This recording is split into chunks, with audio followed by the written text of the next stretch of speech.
Hi, chat. How are you guys? Ooh, are we a little out of focus here? Yeah, we are. Donnie's in focus here. Hold on, chat. We got to fix that. But anyways, welcome, guys. Welcome to Thursday night show. The show we do every Thursday night. That's why it's called Thursday night show. I know, isn't it? Good marketing, huh?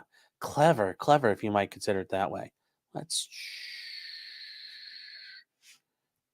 Donka. All right, there we. Is that a little better? Let me know, chat. Let me know if that's better. We're gonna, like I said, we're trying to fix it. But anyways, this is the Thursday night show, guys. My name is Sean, also known as. There was a countdown. It just ran through. I heard it go. You guys didn't get a countdown? Oh well. Sofa chat. Yes, late and foreclosed. No, I have the right to redeem. Redeem, saw. And with that said, though, guys, I am an attorney. I'm in the Cleveland, Ohio area. And we got a lot to talk about tonight. We have an update on the RQ, the Rekeita question. We got two things to talk about real quick. And then we've got a lot of other things to do. If you happen to live in Rhode Island and you are a practitioner of the douche flute, also known as the vape, well, I got some bad news for you. And then there's just some other interesting things out there that have gone on that we are going to take a look at as we get going here. But we are live. We are live on why didn't Rumble not fire up? But Rumble should be fired up now. That was weird. So we are live on Rumble, Twitter, YouTube, and Locals. If you guys don't know what Locals is, it's potentiallycriminal.locals.com. It is everything that people wanted Patreon to be, but without all of the whining and crying and whiny little commies involved. So if you guys join us there, it costs you nothing to join the community. It's totally free. And then from there, you guys can post videos, post articles, post things. If you guys want to join us, it's a great time there. And if you want to get involved in the streams, we do 2 live streams a week. We do one every Monday night, and then we do one every Thursday night. So after this show, we do a stream, and we just hang out and have a good time. There's other times where we'll do things such as like Mr. Mediker did a New Year's Eve stream. Before we did our New Year's show, we hung out and listened to Jim for a little bit. But we do all those. And if you guys want to listen to those streams and join in those, you need to become a supporter. Supporters are $3 a month. You pay for 10 months, you get 2 months free. And it's a very fun time. I think it's a very good deal. There's really, you can't beat it. It's the best deal around. The best deal around. And if you also were interested, we do a live chat that streams along here because you guys can put all kinds of things that we're not allowed to say and do here over in Locals. And that's actually open to everybody. And if you want to join over there, it's up right now and you guys can have a fun time in there. And if it's something I can talk about here, I certainly will include it. Otherwise, I'll just laugh about it off to the side.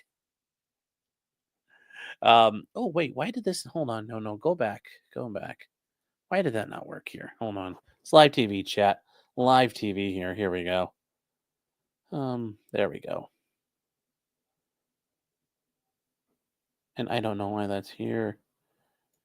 And then also, depending on how we do things throughout the week, on Sunday night, I forgot about this. We actually hung out for a little while and did just did our own little live stream, but that was open for everybody. And I think those are ones you guys would like to join. If you do, you guys can certainly join as a free non-paying member. So that's over at potentiallycriminal.locals.com. Use the promo code POTCRIM and you will get 1 month free access, no obligation after that.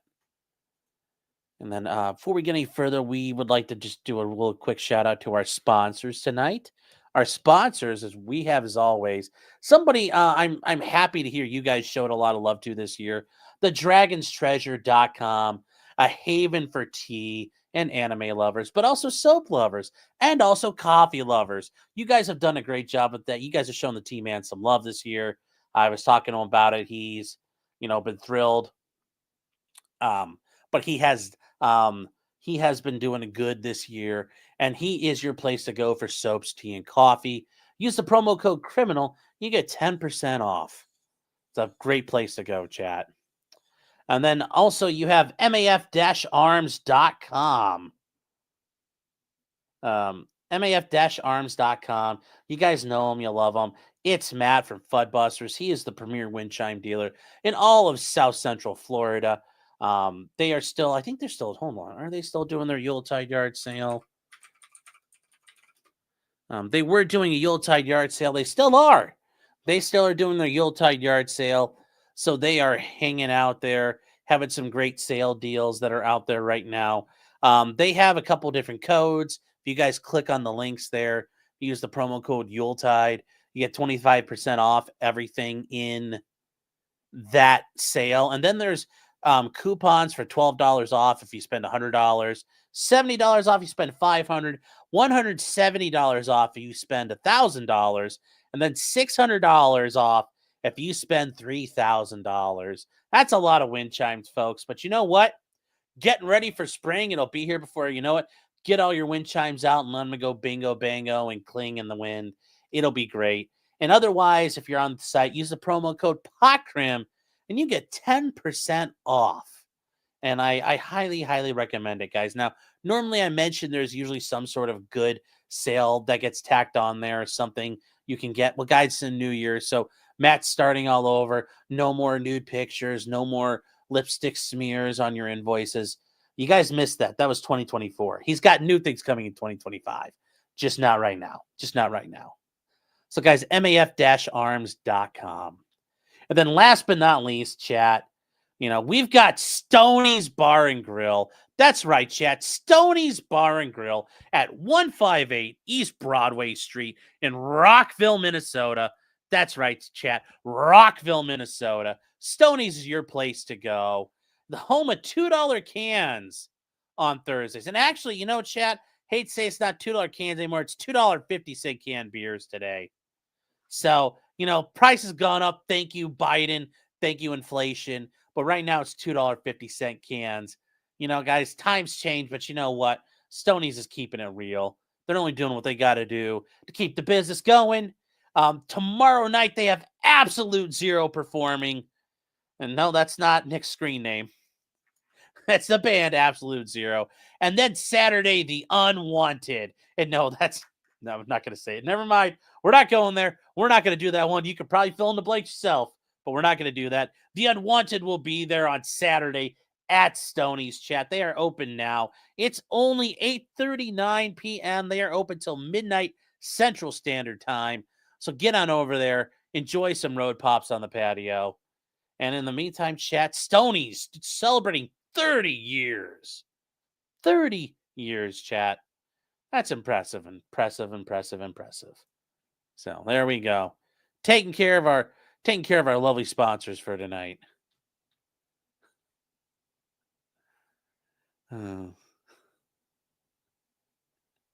Mavis saying howdy. Yes, hello. Access, hi, fat man. Yes, hello to you too. There was no countdown. I heard it.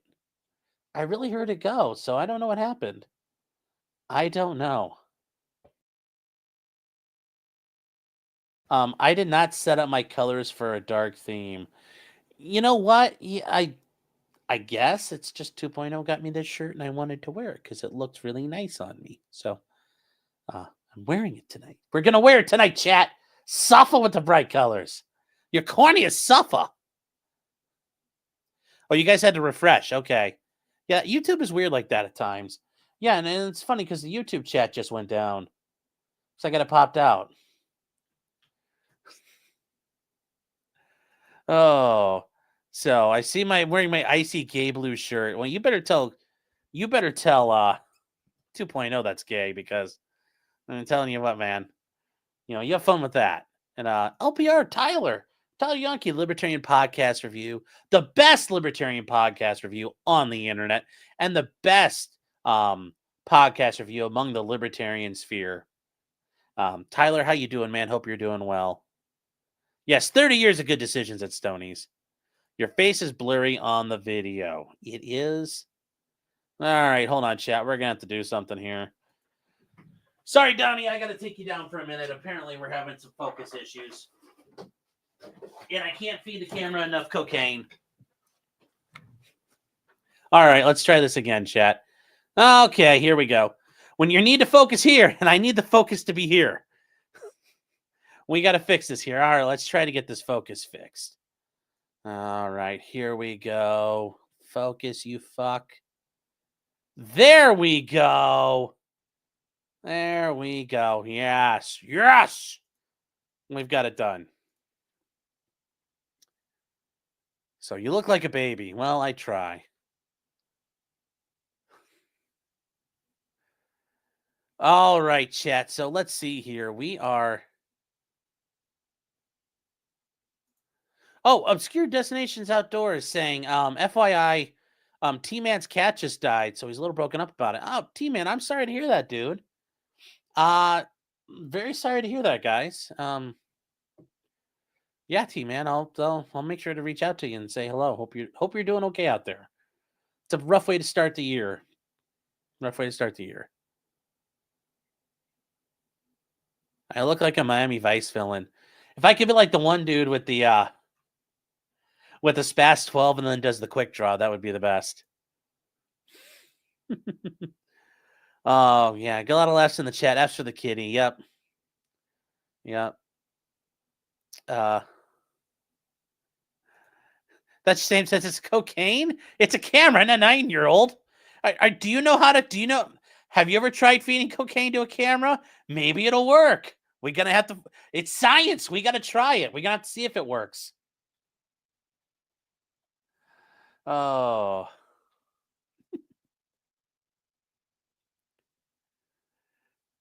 All right. Still looks like a 90s glamour shot. All right, guys. So, yeah, do you have any evidence it doesn't work? Do you? Yeah. I know. See, that's like, but potential criminal said it was legal to feed my camera cocaine.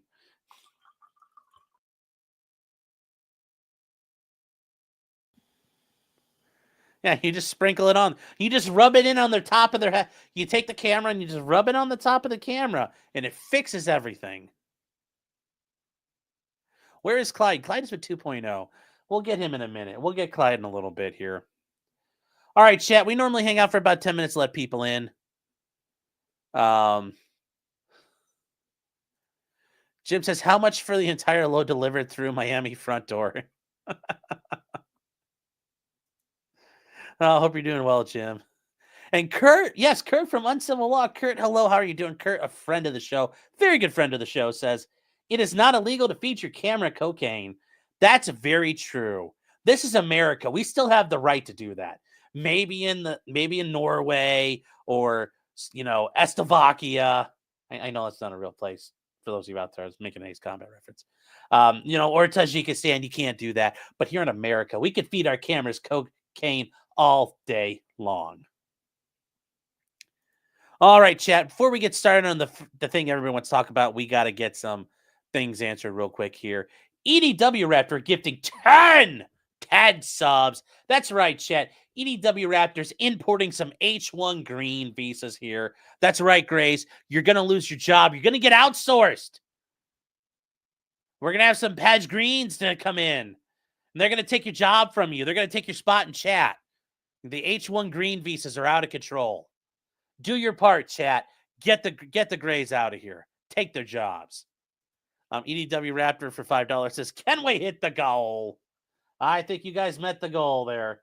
And yes, if you guys met the goal, I'll tell your mother in the morning that I love her before I leave. So there you go. Unhung Hero says, the Megadeth song Foreclosure of a Dream is surprisingly relevant. Originally written about farmers in Minnesota losing their livelihoods and homes. Not too far from a non-practicing Minnesota attorney. Well, and we're going to get to that. We're going to get to that, chat. But yes, thank you, Unhung.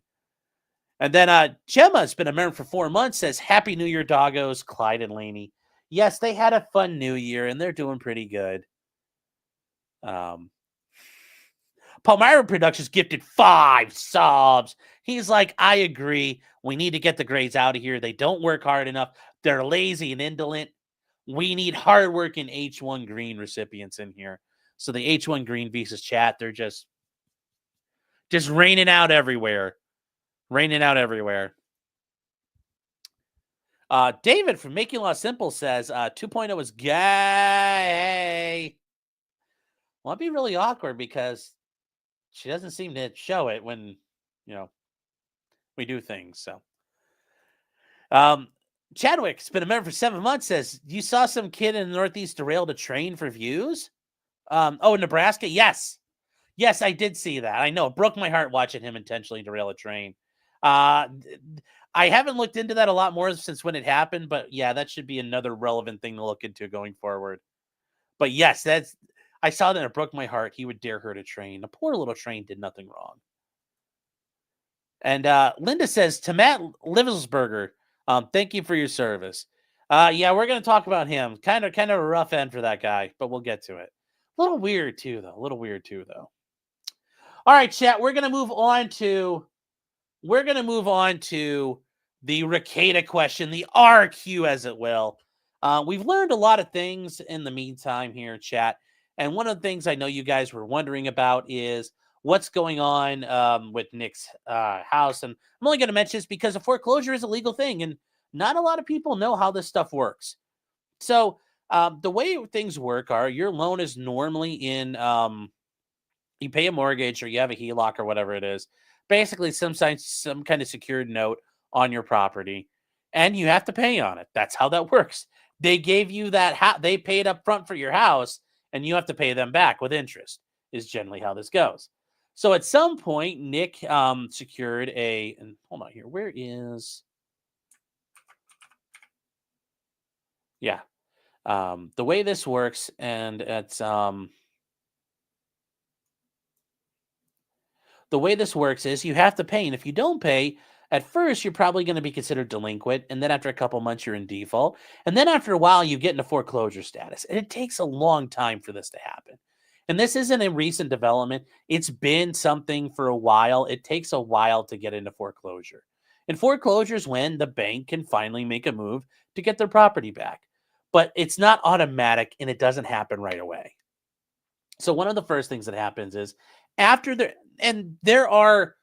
state's a little different, but there are generally steps that allow you to get involved and renegotiate terms with your mortgage holder.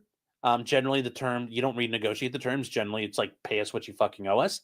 You can get back onto the payment plans. You have the right to demand that. You have the right to know all the processes. You have the right to know how to appeal. And if they initially deny your thing, okay, well, who do I appeal to this in your company? And there's an entire process you can go through that gives you time to work on all this. Now, ultimately, there's always an easy way to address this problem, and it's always pay the lump sum right at once, and you can get back on track. That's always an answer. But generally speaking, when you don't have the money, you don't just it's not like you're just holding on to it and all of a sudden go, oh, well, I guess I'll just pay it all off at once. It's not how that works. Generally, you don't have the money because you don't have money and things aren't going well. But you always have that right. So if, like, let's say you won the lottery the next day, you could turn around and just pay it off and be done. Well, in Nick's case, none of that was happening. And now there's been a foreclosure notice that's been put out. And this is announcing things that are going to happen going forward. And this is always done in your local newspapers. So in this case, it's being done in the local paper out in Nick's area of Minnesota. So the West Central Tribune, it was published on the 28th. And this is a notice of mortgage foreclosure sale. This is also known as a sheriff's sale. Okay. So what happened? Well, the date of the mortgage, they have to list all the information that's out there. The date of the mortgage, it was taken out April 1st, 2022. It was for $316,000.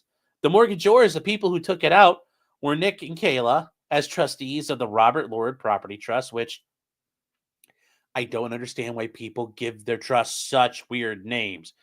Who's Robert and why is he a Lord? Or is it because it's not like Nick really believes in Jesus anyway. So why are we using the name Lord to start with?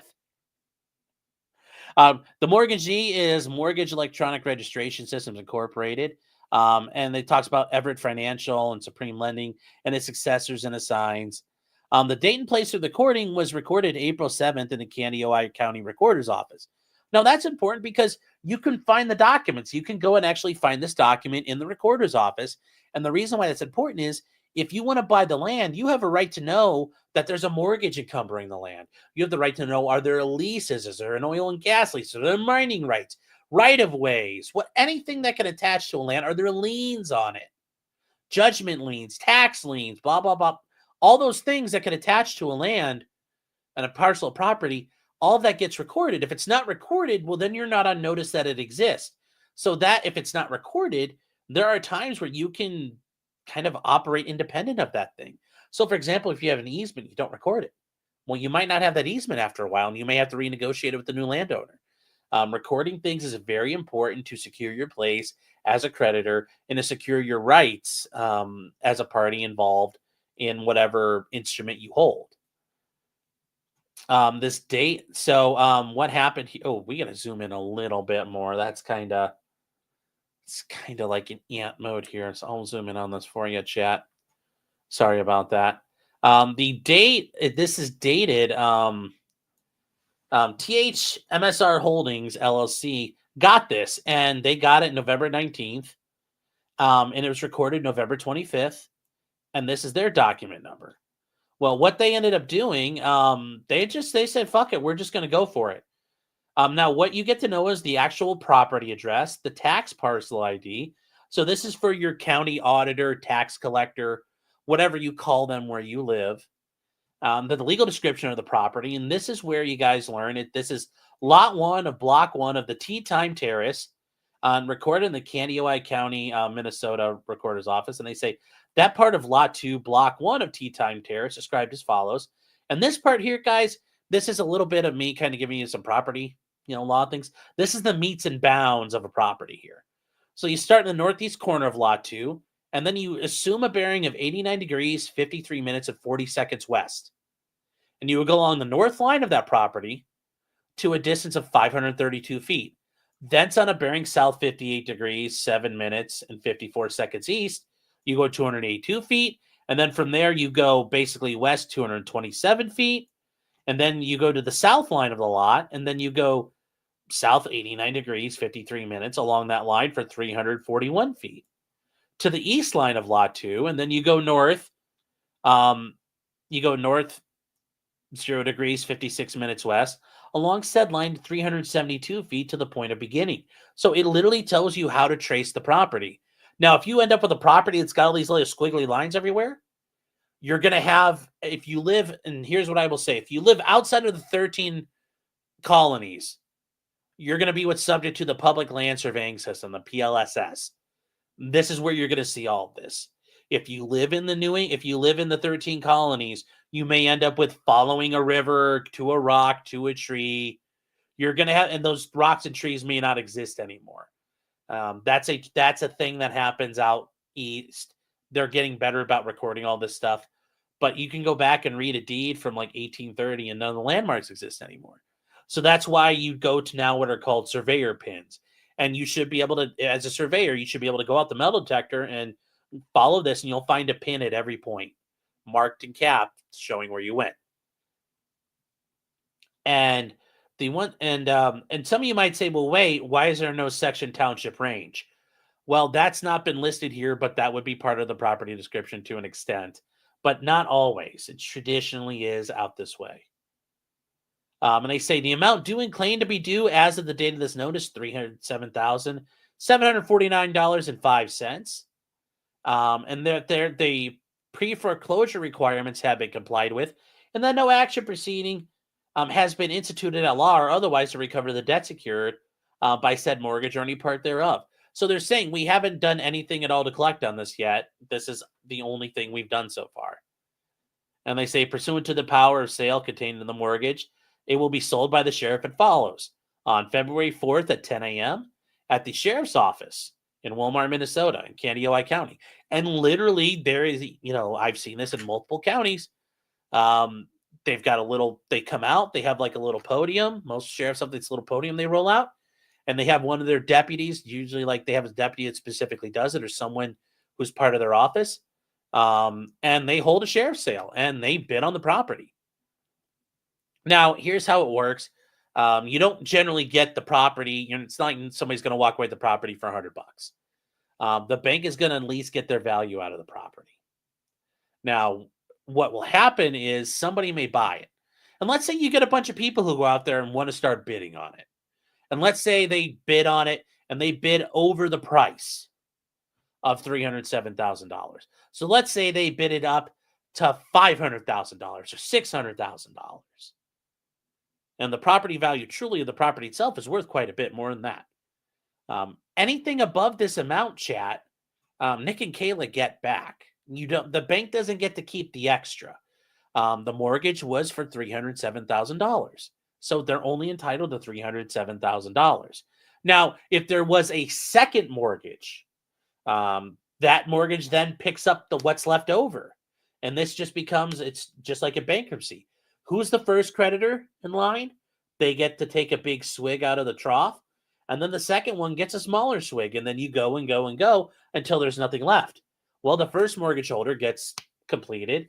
And then the scraps go to the second. And hopefully the second can be completed. But when you're the second mortgage holder, you take that risk. I might not get all my money back. But that's why you're the second mortgage holder. So what happens from... Well, hold on one second, chat. I need to...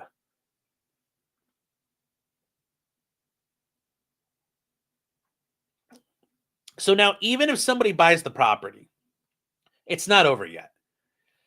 There's the right of redemption. And this is something every state has.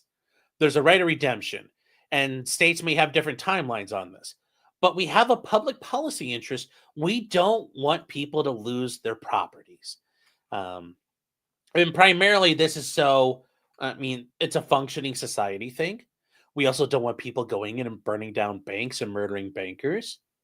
But we also, if you go back far enough to like Shays' Rebellion in the aftermath of the Revolutionary War, soldiers and farmers who went and fought in the war came home and found out their properties were foreclosed upon and seized.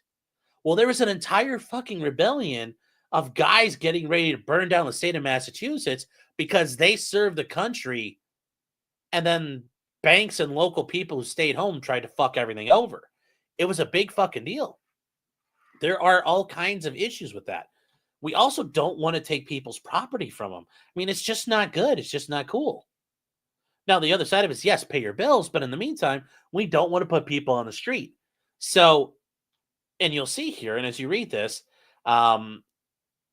it talks about including to pay the debt secured by the mortgage and taxes, if any, on said premises.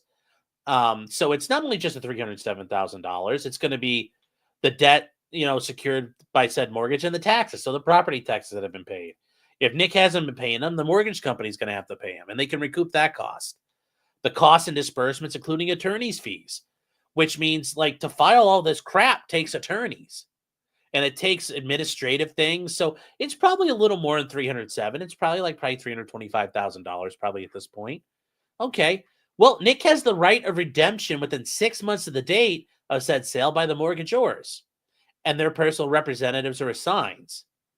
Okay, so what does that mean? Well, they have the right until 11:59 p.m. on August 4th, 2025, or the next business day if August 4th, 2025 falls on a Saturday, Sunday, or legal holiday. Well, let's see. What day is August 4th? August 4th is a Monday, so that's not an issue. At that sheriff's sale, and here's the thing, though. Nick's mom and dad have a ton of money. So could they come in and buy it and satisfy all of it right then and there? Yep, they could.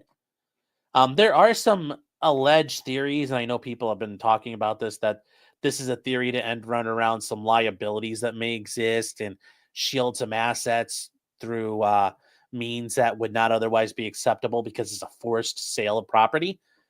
The people who brought that up are arguing you guys are arguing some like really deep logic and thought on this that I think is deeper than what Nick is trying to do. He just didn't pay his fucking bills. So I don't think that's the case. It may work out to his benefit, but I don't think he was smart enough to come up with that plan. But Nick and Kayla have 6 months to redeem and pay off the amount. So that's always out there. They have the right of redemption. They have 6 months to do it. So what does that mean for the guy who paid to get the land? So if somebody, for example, let's say Monograph had $300,000 in his pocket, and he comes in there and says, sold, I'll take it. Well, he doesn't get it for 6 months, and he's buying a property with the idea he may not get it. And then if he doesn't get it, he gets his money back because obviously the bank doesn't get to keep his $300,000 and Nick and Kayla's $300,000. That's unjust enrichment. That's not fair. So the bank would say, "Hey, Monty, here's your check back." And then Nick and Kayla, they'll say, "Thank you for paying your bills finally." And then Nick and Kayla will have probably trash credit going forward for a very long time, given it's already toast now. So they have the right to get it back. It's not over. And this is all the stuff down here. This is things they have to do for law. Some communication from a debt collector attempting to collect a debt. And you guys have probably seen all these things before. And all this that's here. So it's always interesting in that regard. And they say that the attorneys they used are the law firm they're using, Wolford, Geesk, and Cook. They're the attorneys for the mortgagee, and they're out of Woodbury, Minnesota. And that's how you contact them. And all this is here because if Nick and Kayla didn't know or didn't claim to not have any notice, this is how they would contact them. So that's the big thing. That's the big thing. That's what we're looking at, chat. So, let me see here. I'm just trying to. Isn't the Baldo bunker in a trust? Wouldn't it trash their credit if it is? Well, I mean, the trust doesn't matter because as the trustees, they took out an encumbrance on the property that's in the trust. So the trust is responsible. Like, they can't just hide it there and say, it's in a trust. You can't hurt it. No, that's actually not how that works. You can't shield the liability like that. Nick and Kayla co-signed for it. So now the trust has to deal with it, and they can't hide it that way. We should do a GoFundMe for Nick for his house. No. Now, here's the thing, guys. Some of you are going to say, gee, how's Nick going to get $300,000? Well, I mean, there's kind of an obvious answer here. And we've already mentioned this, and it's been mentioned on the farms a lot. I mean, it's pretty obvious what's going on, and it's this bad boy here. It's the actual Baldo bunker, the actual property that Nick and Kayla own secondarily to it. This property abuts up against their other property, the big house. Yes, a massive Nick living in the big house. This is not the actual house Nick and Kayla live in. This is the other property they have that adjoins their property. It's being sold for $425,000, and as you can see, it's pending. So what's that mean? Well, we don't know how much of this they're actually agreeing to, but I'm betting Nick has calculated this has to be at least probably a minimum of $330,000. And that gives him a little bit of spending money afterwards. Now, is he going to put that money up his nose? I don't know. But he needs at least 300 and something to cover all the costs and fees and expenses. So once that gets sold, he could take that money and then, basically turn around and pay the other house mortgage off. So we'll see how that goes. That's pretty much the theory of what he's going to do there. So Martin Shacklestorm says, "No, sir." So as much as people like to say it, they think it's over. It's not over. There's ways they can get around this. They are going to be able to redeem. And I know Nick is saying like, "Oh, I've got a plan." Well, yes, and we know what your plan is now. Yes, who told you to redeem, sir? Do not redeem. Do not redeem.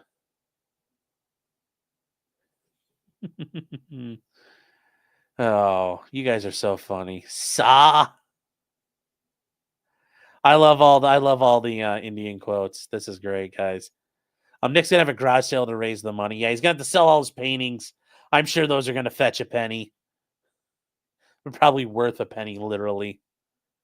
Patty says he has to pay the full price, right? No, he only has to satisfy the mortgage amount. If Nick came in there and flopped down let's say it's $325,000 total. That's all he has to pay. He doesn't have to pay the full couple hundred because his home is we're gonna back out of this here. The home itself, where is I don't know. Where the heck is his? Hold on here, Chad. I gotta find it. Give me 1 second here, because his home itself is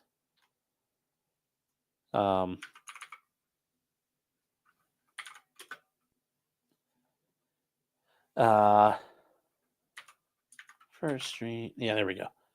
So his house itself is this one here, and this is the big house. Massa Nick live in the big house. Lordy be oh my. This is Nick's actual house. And the reason why it's on Zillow is because when he bought it, Zillow was active and it recorded everything. So this is Nick's house. It's a really big house. The Zillow estimate is $850,000. I don't think it's worth that much. I think it appraised far less. But no, he doesn't have to pay that amount. The mortgage company has a $300,000 mortgage. That's all Nick has to satisfy.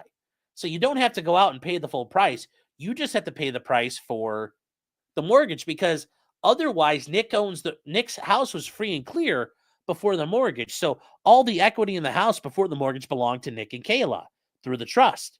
All right.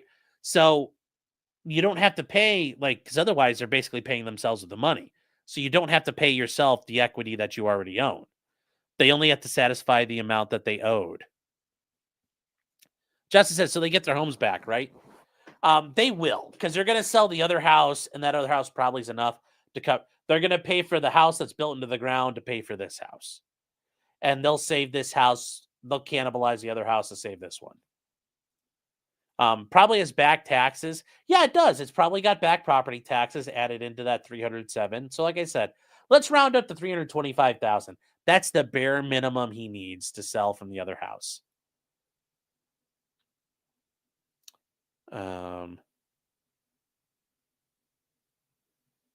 I wonder if he was a victim of title fraud.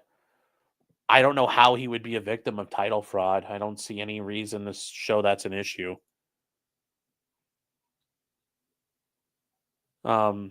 Yes, there were carpetbaggers after the Civil War who did that. Yes, there were property issues. There's all kinds of problems. Winter Soldier says, yes, there is the Soldiers and Sailors Civil Relief Act nowadays. But prior to World War II, there wasn't a whole lot of protection for anybody. I mean, the Great Depression was really rough, and a lot of consumer protection laws came post World War II in the 60s and 70s. So, yes, if it's true, then that Nick can be redeemed. Well, the house and the property can be redeemed. The other redemption is up for debate. The other redemption is up for debate. So guys know he's not going to lose his house, and you really wouldn't want to see that. I mean, it's really getting sad, but I know people were asking about how does this work. That's how this works. I don't feel the need to be dancing on this guy. The fact he can't, whatever's going on there is not working out for him. Because you know what? It's pretty sad at this point. It's pretty sad. Especially you have to wonder, what did he use? What was the money? What did you need money for? April 1st, 2022. You're in between Johnny Depp and Kyle Rittenhouse, where, making the money is just coming out like a fire hose. And you're like, I need a couple $100,000 burning a hole in my pocket.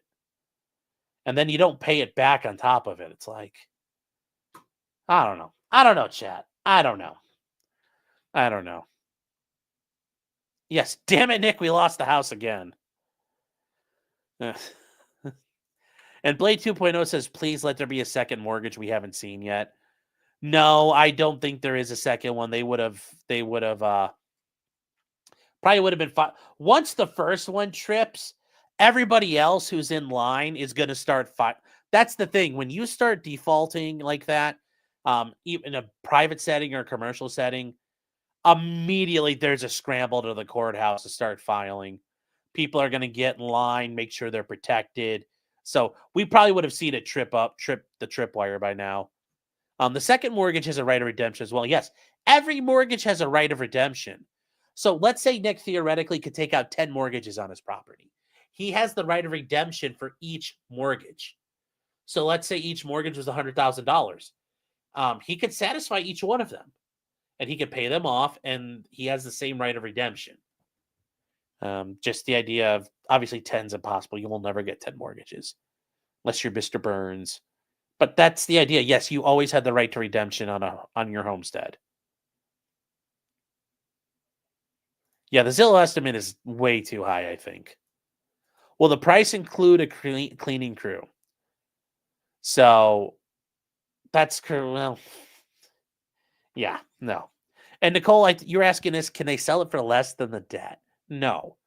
If they can't, well, I mean, it's the bank's decision what they're going to accept there, but because they're the ones who are now trying to get the sale, that's a court-ordered sale. It's a legally forced sale. They could accept less money if they wanted to, but at that point, then they're eating the loss. Because there's, the people don't have money, so you're not going to get money from them. There's also the idea that if they just accepted that like that at the sale, you would probably, you might want to argue, well, you guys intentionally took a hit.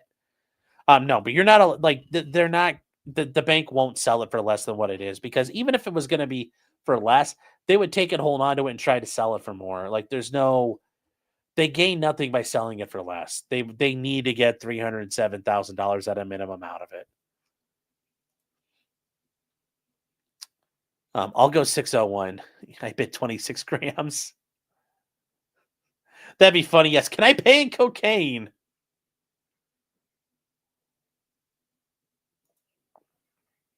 Nick will get his house. Nick will get his house back through super chats. 10 He says debt retirement is my priority this year. Cars and house, just down to utilities and YouTube. Well, there you go. There you go. That's good stuff. Helping Hand says, wait, he had his YouTube business at his house. Yeah, he was recording down in the basement. He in the little studio there. Amateur Iconoclast, they don't do it on the courthouse steps. Well, it's going to be kind of cold in February there, but yeah, they generally, like, if it's nice outside, they might do it. That was the traditional way. But nowadays, you generally kind of, like the sheriff's office, if it's attached to the courthouse, and like many courthouses are, they just wheel out a little thing and they have a sheriff's sale. And there's a couple people around bidding. Now, if you've ever seen these pictures of like a bunch of farmers standing around like a young kid, and dad died and they couldn't make all the payments, but everybody in the community is there to support him, and he's trying to rebid the property, and they're basically there to intimidate everyone to not purchase the property. Those types of things happen from time to time, but I don't think you're going to find the Spicer, Minnesota community is going to be like, we need to help the Rekeitas. They're good folk. I don't think that's going to happen. I bid $1 like Alex Jones. Yeah.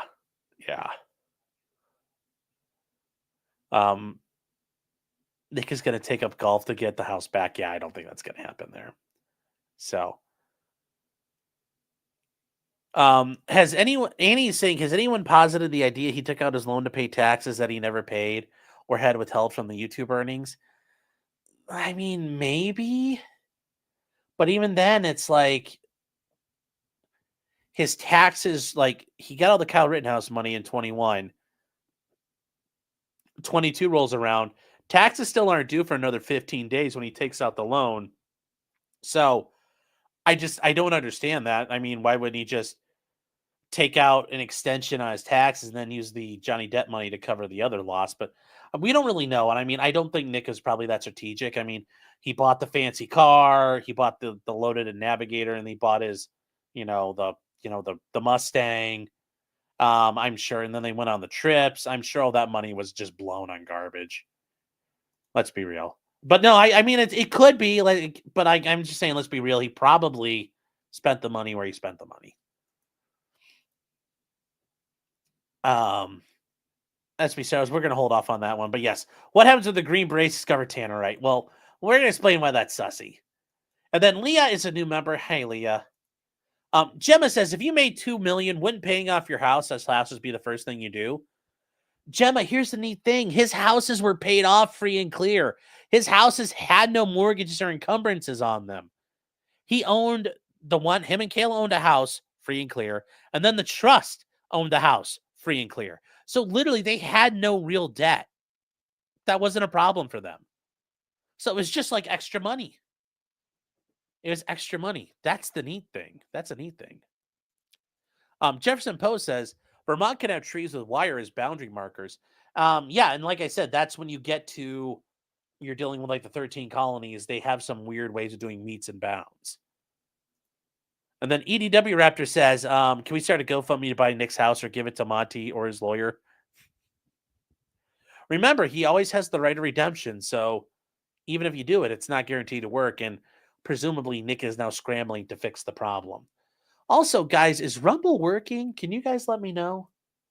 Because I don't see nobody's been over there yet, and it's making me worried Rumble isn't working. Palmyra Productions. For 12 months says Google's been 36 months. Stop trying to charge your card. Well, thank you for being here, Palmyra. I appreciate it, man. I appreciate the support regardless. Also, hold on here.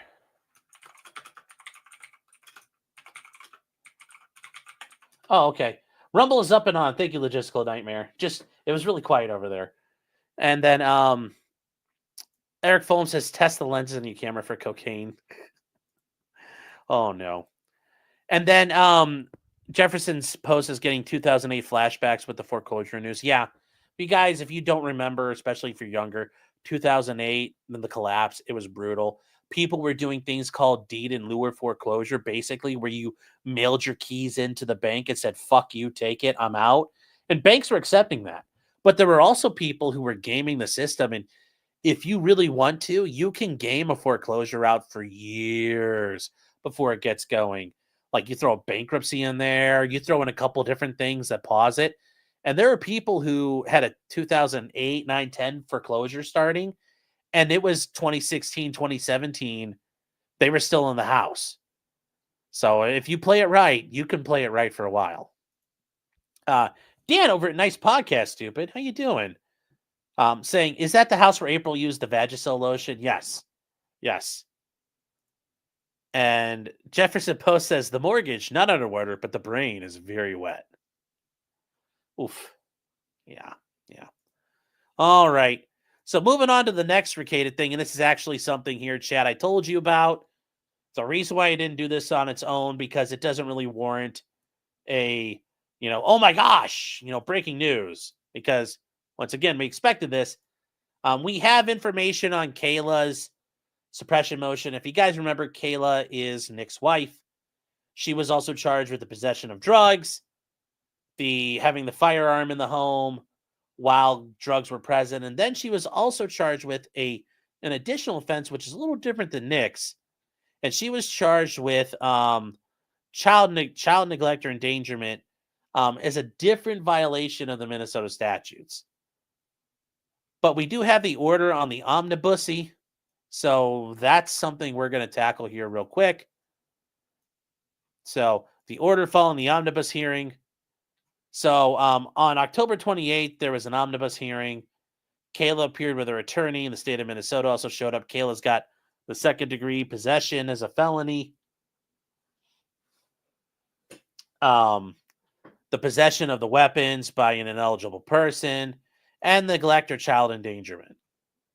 And so they talk about at the hearing, they received Exhibit 1, which is the application for the search warrant, the receipt and inventory and return.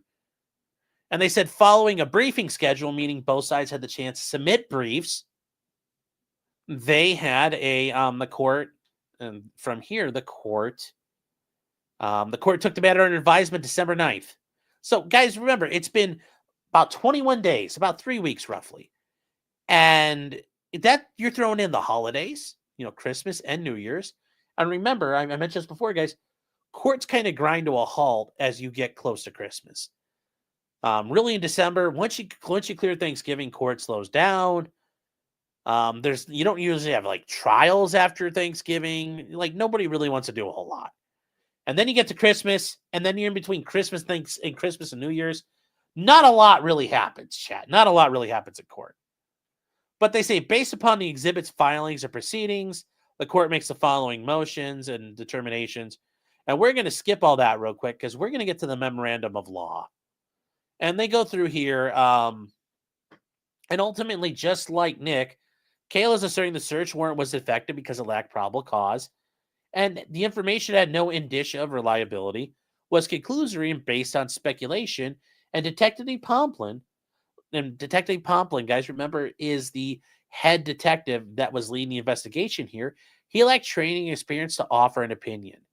Now, before we get too far, we should probably actually talk about all this. So on May 24th, and for those of you guys who don't remember, the Candido County Sheriff's Office submitted an application for a search warrant, and they were going to raid Nick and Kayla's house and the property owned by Nick and Kayla. The property subject to the warrant was known by Detective Pomplin to be the residence of Nick and Kayla, and Kayla's the defendant in the situation.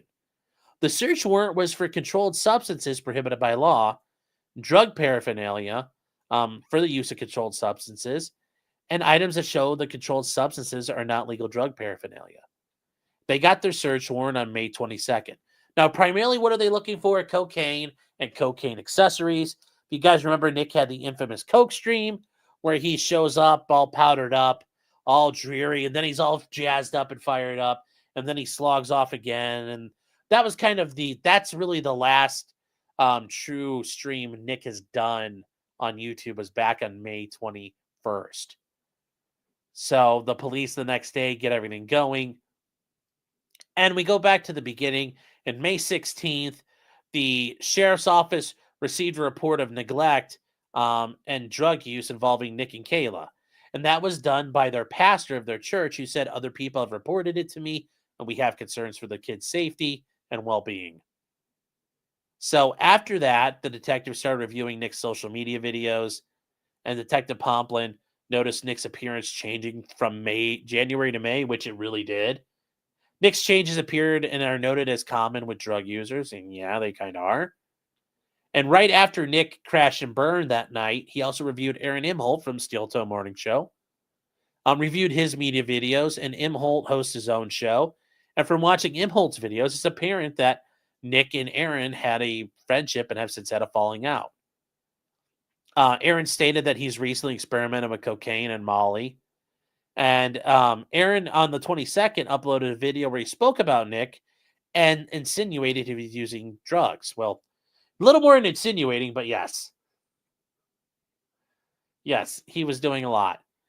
He referenced Nick's video by the 21st. And from there, the sheriffs then looked around and they found Nick's video because they initially searched for it. His video was removed.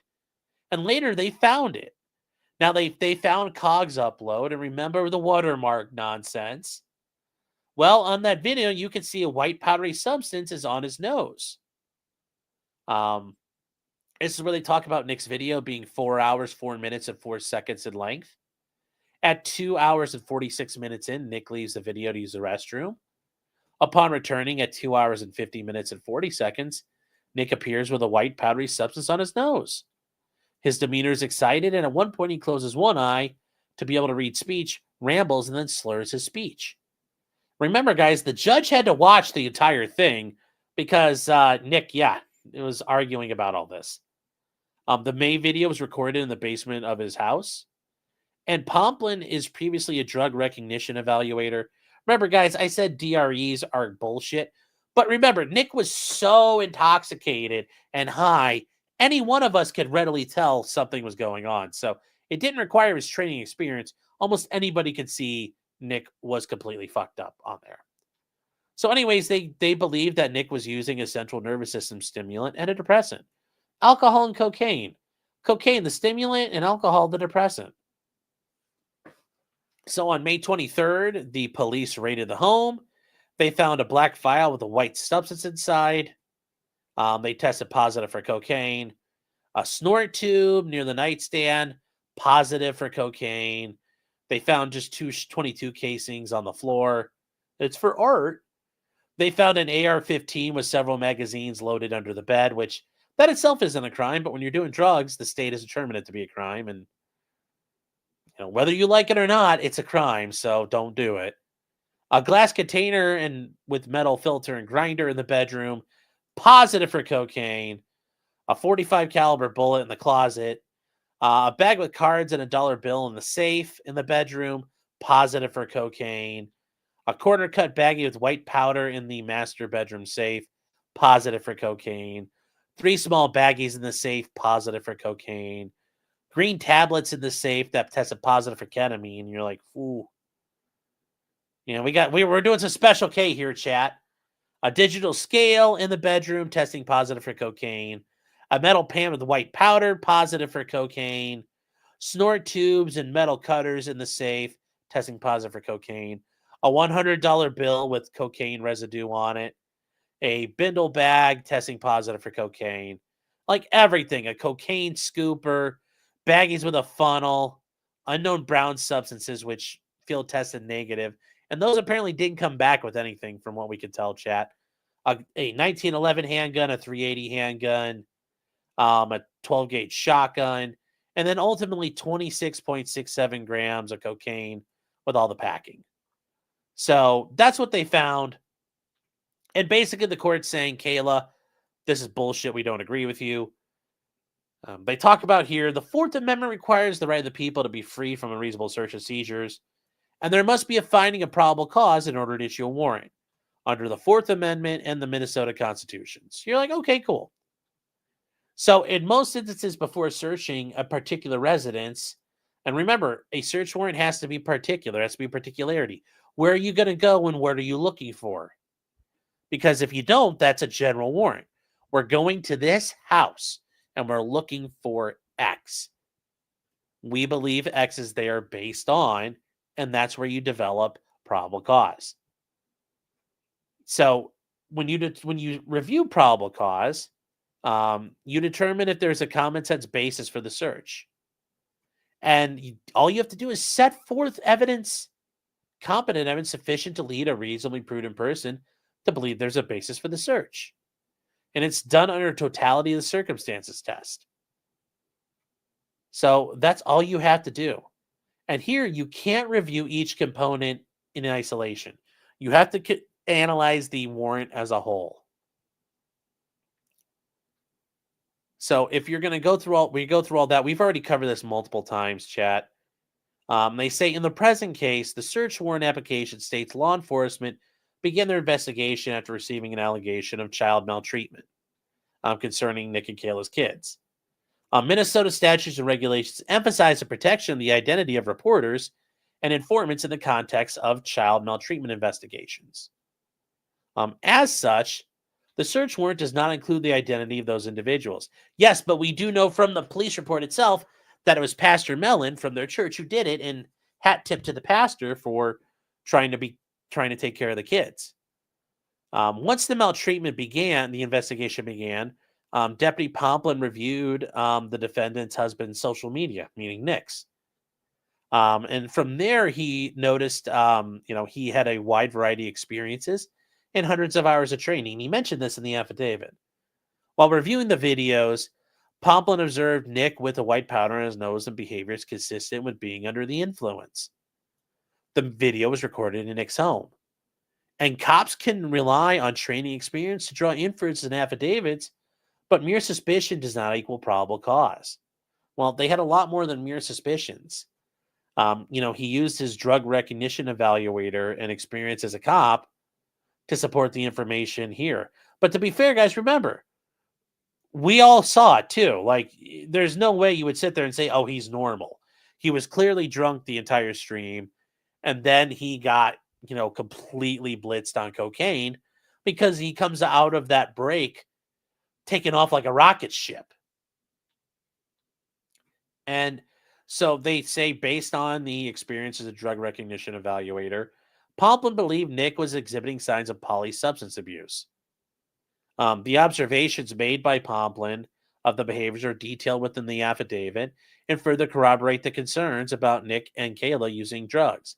As a whole, the affidavit presents specific facts which demonstrate support for a search warrant seeking controlled substances in the residence. Yeah, once again, this is nothing we already didn't know or hadn't talked about. Now here, once again, the court points out the court does acknowledge using social media video as support for a warrant is unusual. Well, yeah, it's kind of a rare thing, but it's going to become more and more apparent. And caution must be used to ensure that an altered video, or like one with watermarks in it, parodies, etc., are not used as support for a warrant. In this case, there is no indication Deputy Pomplin did not watch Nick's original stream, nor is there any evidence the video is altered or a parody or otherwise inaccurate, and that's correct. Nick spent how long screaming about the watermark, but he does nothing to show why the video itself is inaccurate. Considering the totality of the circumstances, the warrant demonstrates a fair probability that contraband or evidence of a crime would be found in the Rekeita residence. Accordingly, there is sufficient information in the affidavit to establish probable cause to support the search warrant. Defendant's motions to suppress and dismiss the charges are denied. And yes, chat, we go up here to the top. So what do we see in the order? The defendant's motion to suppress all evidence is denied. The motion to dismiss the charges is denied. All others issues not argued with particularity or otherwise specifically identified to the court as a contested issue at the omnibus hearing, whether included in the written notice or not, are denied, having been waived by the defendant. The court shall order a settlement conference, and the memorandum of the court is incorporated. So Nick and Kayla, they have his and hers denials. So it matches. They have couples things. It's like, oh, they got matching for the holidays. That's good. That's good. Good for them. Good for them, chat. They got denied. Now, what does this mean? They're toast. There's nothing you can fucking do. It's over, chat. It's over. Yes, the freedom dies when Nick is denied. Yes. Yes, America, chat. America died a little bit today. So, America denied a little bit today. Sadly, it denied. It's all over, chat. America has fallen. America has fallen. So,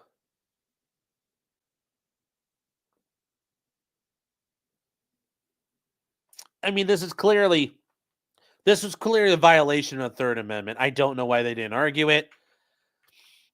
I mean, remember, Nick had already won, so I don't know why Kayla lost. But anyway, yeah, they are, yes, the 3 denial moon. Okay, like I said, chat, I'm not laughing about people losing their home because that's really fucking tragic. But this shit is hilarious here. I will laugh here. Oh my god, this is good. Oh, Jew Destroyer says, "Do the Rekeitas lose their guns now?" Well, for right now, they haven't pled, so their guns are being held by the sheriff. But I am presuming in Minnesota they're not allowed to possess firearms currently right now. Does that mean a crazy person could try to? Okay. So here's the thing: you always have the right to necessity. Is always an affirmative defense, except for in murder. Necessity, I had to break the law to do something. So, for example, a great example of necessity is you're driving your car down the road in the wintertime and you get stuck in a ditch. And it's a blizzard and nobody's coming and nobody knows you're there. Your cell phone doesn't work. You have no signal. And you think, like, if I don't get out of this car, I'm going to die. And you see a cabin sitting there next to the road. And in that cabin, you can see there's a nice stack of firewood. There's blankets. There's a lantern. And there's food. And guess what? It's locked. But it's got a nice little window in it. The door. You're freezing to death. And you crack that window open. You reach in, open the door. You put something over the hole you just made. You start a fire and you survive for the next 2 days. Did you commit breaking and entering? Sure you did. Are you trespassing? Yes, you are. But you had a necessity. If I didn't do it, I was going to die. And obviously, the less damage you cause, the more likely your necessity defense would be. But this idea here about defending yourself with a firearm, I had a client do that once. He had his girlfriend and his family, they had just lost someone to gang violence. And they got a call from the other people involved that had killed his, girlfriend's loved one and said, "We're coming to fucking finish you off." And he looked out the window of the apartment and he was in county housing, looked out the window and saw these dudes get out of a car tooled up. Well, they didn't he called 911 and there were already cops in the building and they walked up to where my client was. And the cops are just in the hallway and they just start pounding on the door. They won't say who they are, You just hear thump, thump, thump, thump, thump, even on the body cam, thump, thump, thump, thump, thump. They don't say who they are. So what does my guy do? He's a convicted felon. He's not allowed to possess a firearm. He grabs her pistol and he starts just fucking throwing copper through the wall into the hallway of this apartment building. And he fucking almost kills these guys, these two cops. He came within about 3 or 4 inches of like where they were standing. Bullets are zipping through the wall. And they drop down and they retreat back down the hallway and it turns into a big thing. And finally he comes out and surrenders. And they charged him, only with the possession of the firearm, because they didn't charge him with like attempting to kill an officer or discharging a firearm in a habitation. We kind of negotiated it down. And he pled guilty to possessing a firearm while a felon, and he only got a year in prison. And that's because he had a necessity argument. He had a really good fucking argument for doing it. But we also got the idea of him shooting a firearm off in an apartment building blindly and putting bullets in other, apartments and almost killing 2 cops. We kind of negated a lot of that. But yes, you can make an argument for necessity, but the problem is you're going to have to argue like if you're walking down the street and there's a gun lying there and you pick it up and use it. Okay. Whereas if Nick and Kayla had a gun sitting in their house right now and they used it, it's clear they were already possessing it illegally before the thing happens. But yes, necessity is a valid defense for every crime except murder. You cannot kill someone out of necessity. So, for example, somebody gives you a gun and says, go shoot the mayor or I'm going to kill your family. You can't go kill the mayor and have that be a defense. We don't encourage that. We can't encourage that. But if you guys remember, like, I don't know, 10, 15 years ago now, the guy out in Pennsylvania who had to, he was forced to rob the bank with the bomb around his neck. Sure, he would, he could get charged with bank robbery, but he's got a great defense of necessity. They were going to kill me if I didn't do it. Now, at the end of the day, they killed him still, but he would have a great defense for it. Sapien says, thanks for the chat appearance. That was hilarious stuff. Yeah, guys, before this, I forgot to mention I was on with Chad Zumach on the Ray Davito show, talking about some legal issues Ray is trying to do. Yes, Foss says, but the government. Yes, I know. The government. John Doe says, delay deny D-House. Okay, I shouldn't laugh, but holy shit, that's good. Holy shit. Oh, I'm glad I wasn't drinking anything right there. I probably shut out my nose. That's good. Oh, if that's rough. That's rough. Let's see. A coke sniff delayed is freedom denied. Yes. It is. Eric July can't keep getting away with this. I know he can't. It's just a shame, chat. It's just a shame. Yes, freedom dies in darkness or whatever. Oh yeah, chat. It's bad. It's bad. Brian says, I wonder when the new charges will be announced for assessing Aaron's Gmail account. I don't know yet. I have not heard from my information source, so I don't know yet. But it does sound like it's very close. Meme says, what if your stress level is really high? That would be an interesting duress argument that, Your Honor, I was stressed. Oh.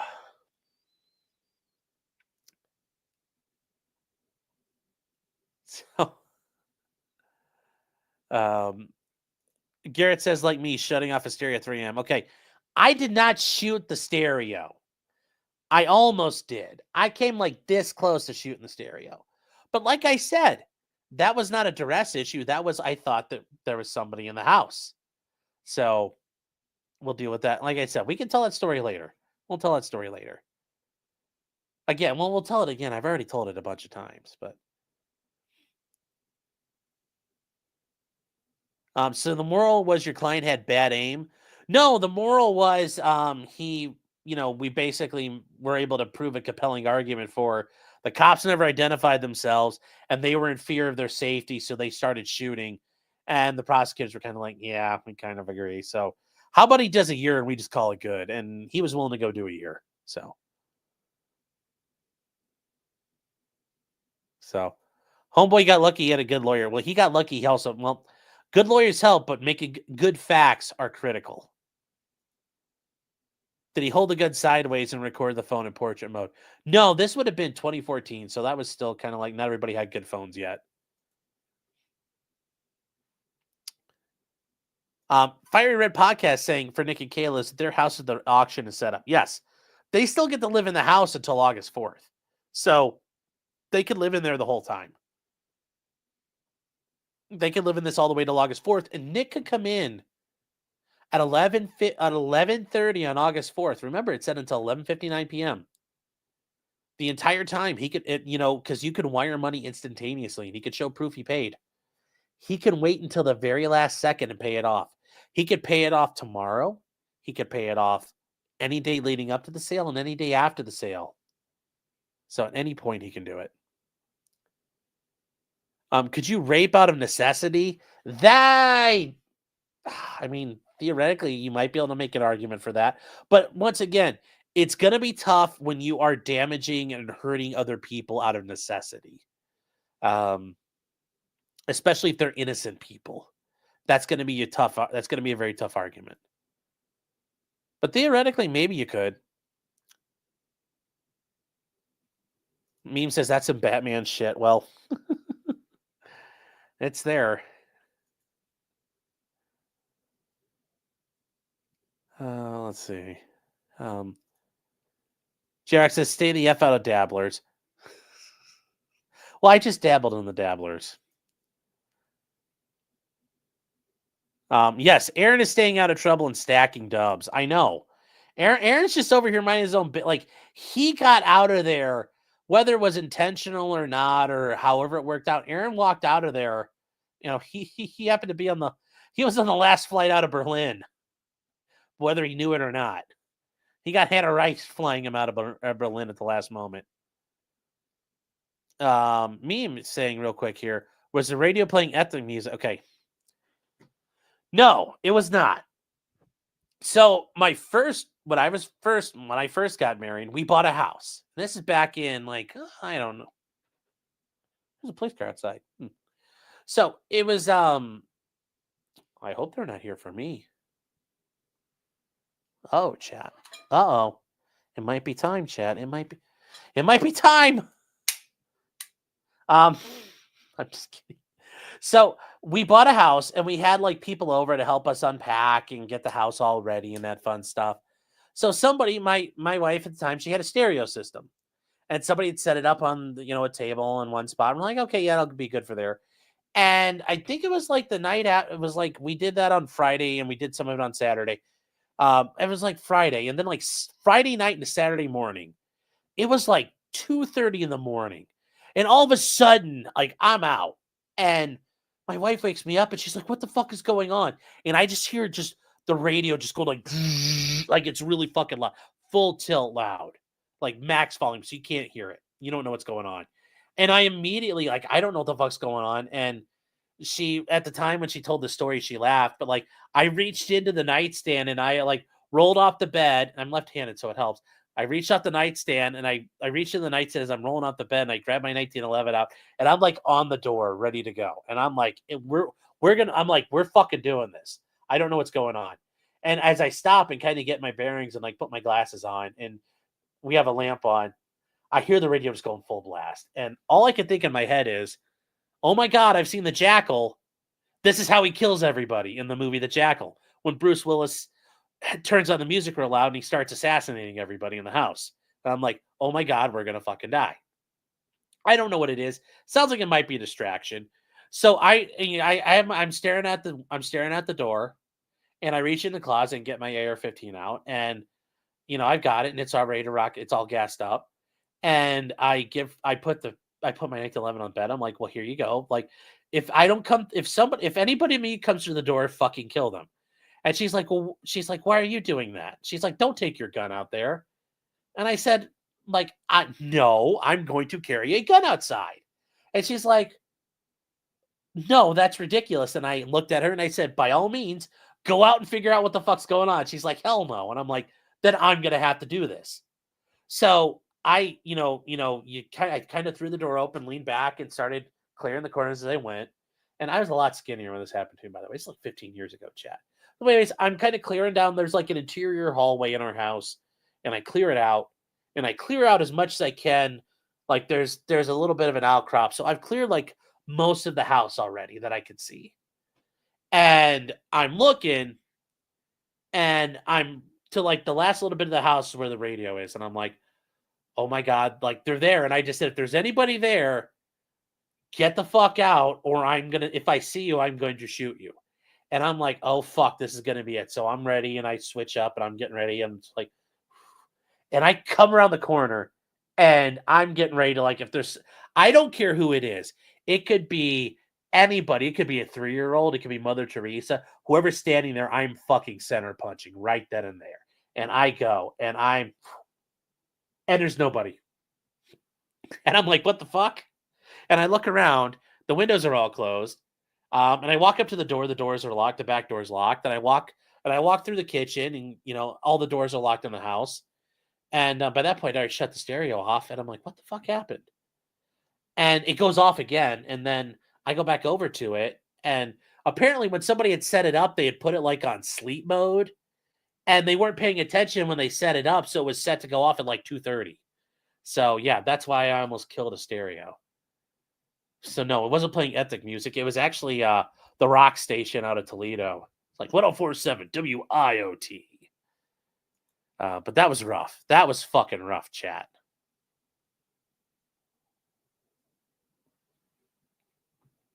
No, they weren't fucking me. I don't even remember who did that. We don't even know who did it, but I was like so fucking wired I couldn't sleep the rest of the fucking night. It was sucked.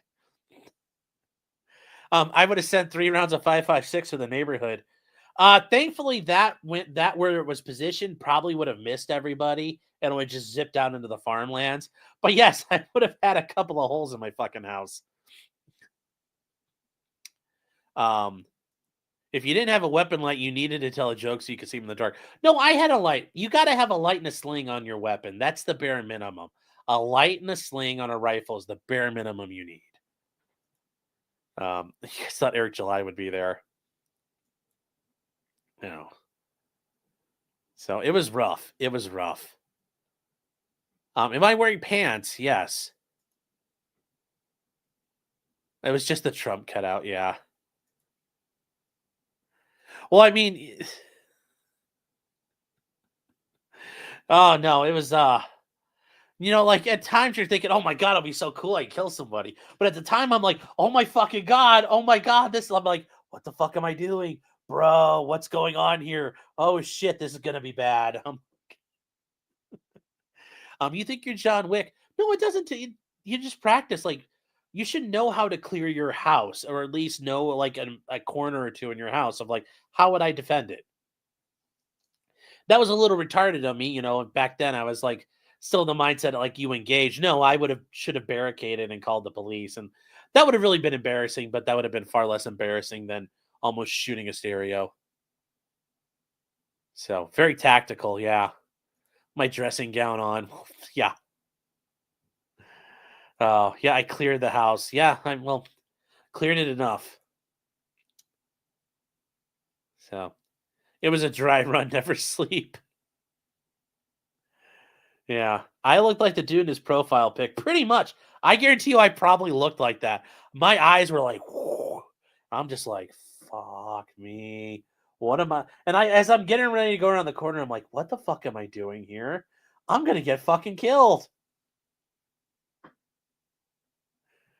That sounds good for the radio voice, yeah. What if it was playing Steel Toe Morning Show? Would I have shot first? Yes. I would have shot first. Oh. No, it was not WKRP in Cincinnati. CDOW says someone said it and Sean got the display model. No, it's been the radio she's had for years. It was her stereo she's had for a couple of years. It was just somebody when they were setting it up, I think they were trying to program it and did pay attention. So yeah. Did I have a Baldo on the rifle? No. Was it the classic rock station? Kind of. I mean, it's what classic, like, it's Toledo's rock, but they played a lot of classic rock, but they also played more modern stuff. So, like, a lot of, like, the early 2000s, but, like, mainly, like, 90s rock and stuff like that. Oh. Did I shoot the air out the Trump cutout? No, but that'd be funny if I did. Okay. So. Call sign is Biggie Frosty. Yeah. So he 100% remembers what song was playing. No, I actually don't. I think it was in commercials when it was playing, like when I got into the hallway. I think it was by the time I got around the corner, I was like, it was in commercial mode. So, all right, chat, we need to move on to some actual pressing matters and doing stuff here. Oh, Keopathics got something here. So don't feel bad about the radio. I have a decade-long beef with the Toys for Tots people in my town. Well, why do you hate the Marines? Like, what did they do to you? Oh, that's funny. Was it a Stoney's commercial? That'd have been funny. Yeah, it's scary as shit when you think it's about to, like, when you think, like, it's one thing if it, like, kicks off and you're in the middle of it, but, like, when you've had time to prepare and think it's about time to get down, oh, it's fucking, it gets you get the willies thinking about it when you're preparing, if you've had time to actually get ready. So, all right, guys. In the meantime, we're going to get going here on other stuff. Next thing Kayla's got, we'll just round this out real quick. Kayla has a settlement conference June 4th. 6 months away. That's really kind of weird. I don't know what's going on with that. That is, I don't know. I don't know. But June 4th, 2025. Oh, God, good job, Helen. Drawing that circle. June 4th, 2025. Oof, still rough on the edge, but there you go. Kaneohe County District Court, room 205. And yes, guys, here's where you have to go because we can't do Zoom anymore because some of you guys can't keep your fucking mouth shut and act civil in a Zoom call. So we're not seeing that anymore. It's all done. So there you go. There you go. All right. So moving on from there, chat, we are moving on to January 6th. Yes, that January 6th. Yes, chat, guess what? It's Monday. Monday is January 6th. And yes, that's when the certification happens. So Kamala's going to have to fucking certify herself. Certify the results of the election. So suffer Kamala. It's going to be great. It's going to be beautiful, chat. And yes, we're seeing again now people are arguing they have the power to block Trump from taking office, but lawmakers must act now. So yes, they are arguing that, oh no, he broke his oath, and he is so asinist. And he broke Article 14th Amendment, Twee. He's such a bad man. Womp, womp, womp, womp, womp, womp, womp. So yeah, I guess I don't know. Are they gonna do a field trip on Monday? Are they gonna do a guided tour of the Capitol building? Let's see. Let's see. We shall see if that happens. We'll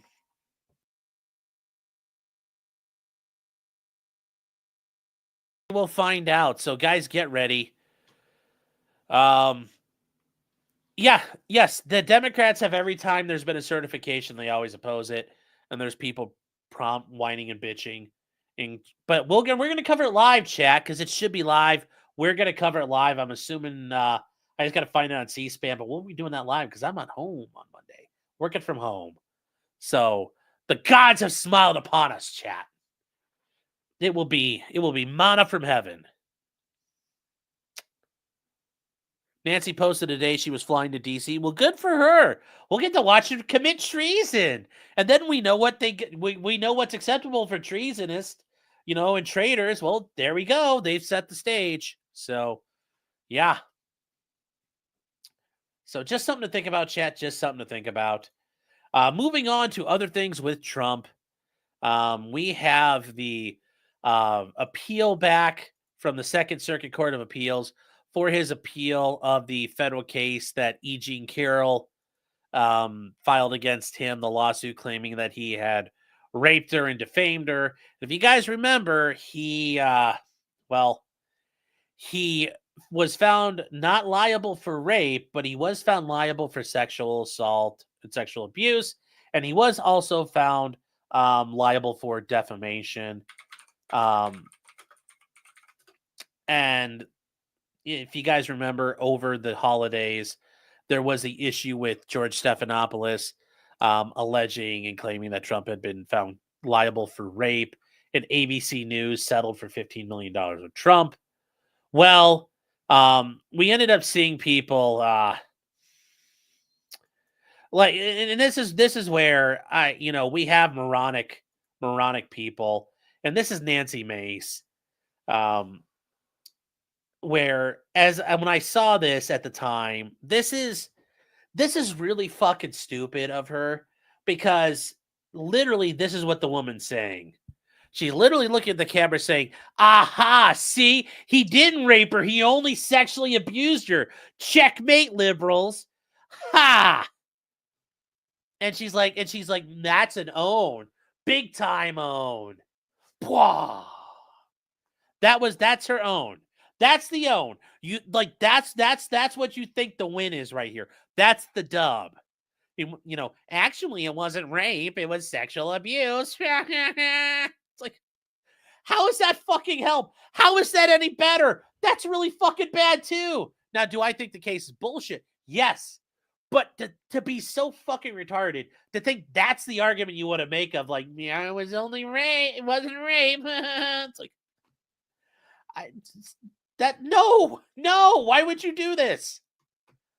I mean, yes, she's an idiot, and yes, there are, there's balances to things. Like, we have, on one side we got AOC, on the other side we got Marjorie Taylor Greene. So they got their three names, and they're both retards, and the system balances. And there's a lot of morons on the right, and they're balanced out by retards on the left. So, the life needs balance. Nature abhors a vacuum. It seeks equilibrium. I agree the case is garbage. I agree it's garbage, but it's how it worked out. And the Second Circuit affirmed.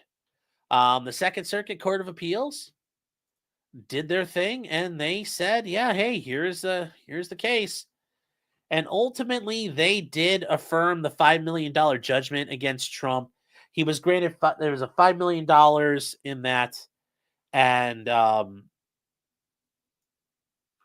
the court, in its thing, this is the one where they played the Access Hollywood tape. And the judge did a lot of things I think people didn't agree with. But these were allowed to proceed as they happened. So, that's, like I said, that's kind of what happened here. And that's ultimately how they did this.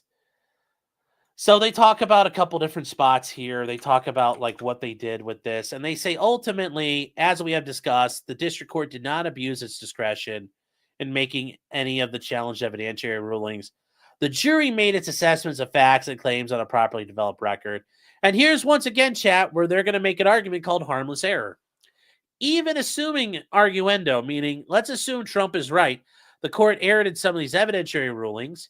They're saying something we rejected. Taking the record as a whole and considering the strength of Ms. Carroll's case, we are not persuaded that any claimed error or combination of errors in the district court's evidentiary rulings affected Trump's substantial rights. And they say, conclusion, for the reasons set forth, the district court is affirmed. And it was not signed, an unsigned opinion, which is kind of not normal, but they can do it.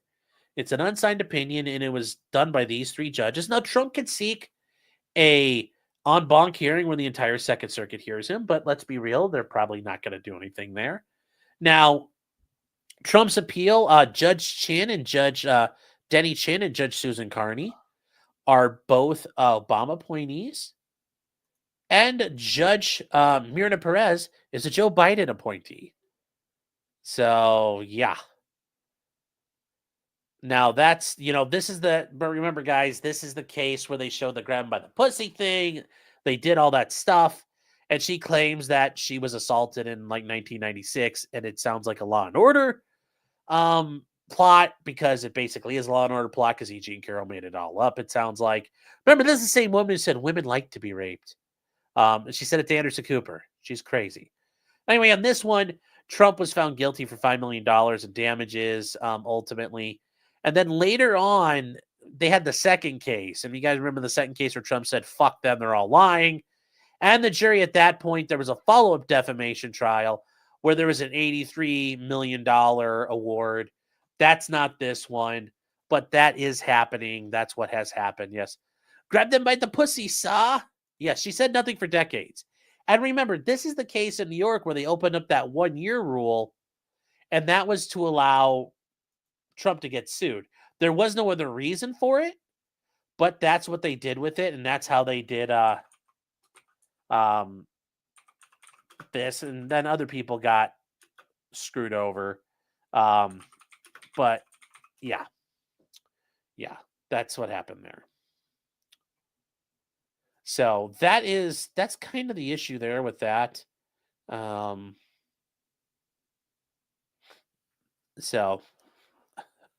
hold on, chat, 1 second.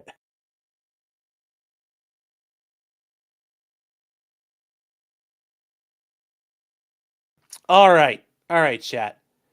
And we are now just going on another Trump thing real quick.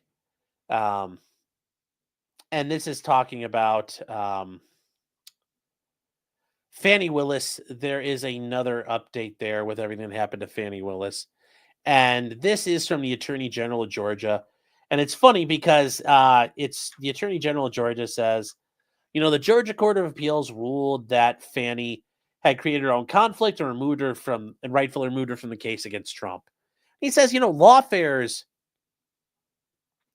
too common, and in American politics it must end. He says, as such, I would encourage the Georgia Supreme Court not to take her appeal. And he says, it's our hope the DA will now focus taxpayer resources on the prosecution of violent criminals in Fulton County. Well, Fani got really upset about that, and she denounced the Attorney General for getting involved in a political case, which I kind of thought was funny. She did a whole, reverso on it, and it was really ridiculous how she did this. She wanted to do an Uno reverso on this. Why is this? Hold on here, chat. Why is this not working here? Oh, hold on. I just lost it.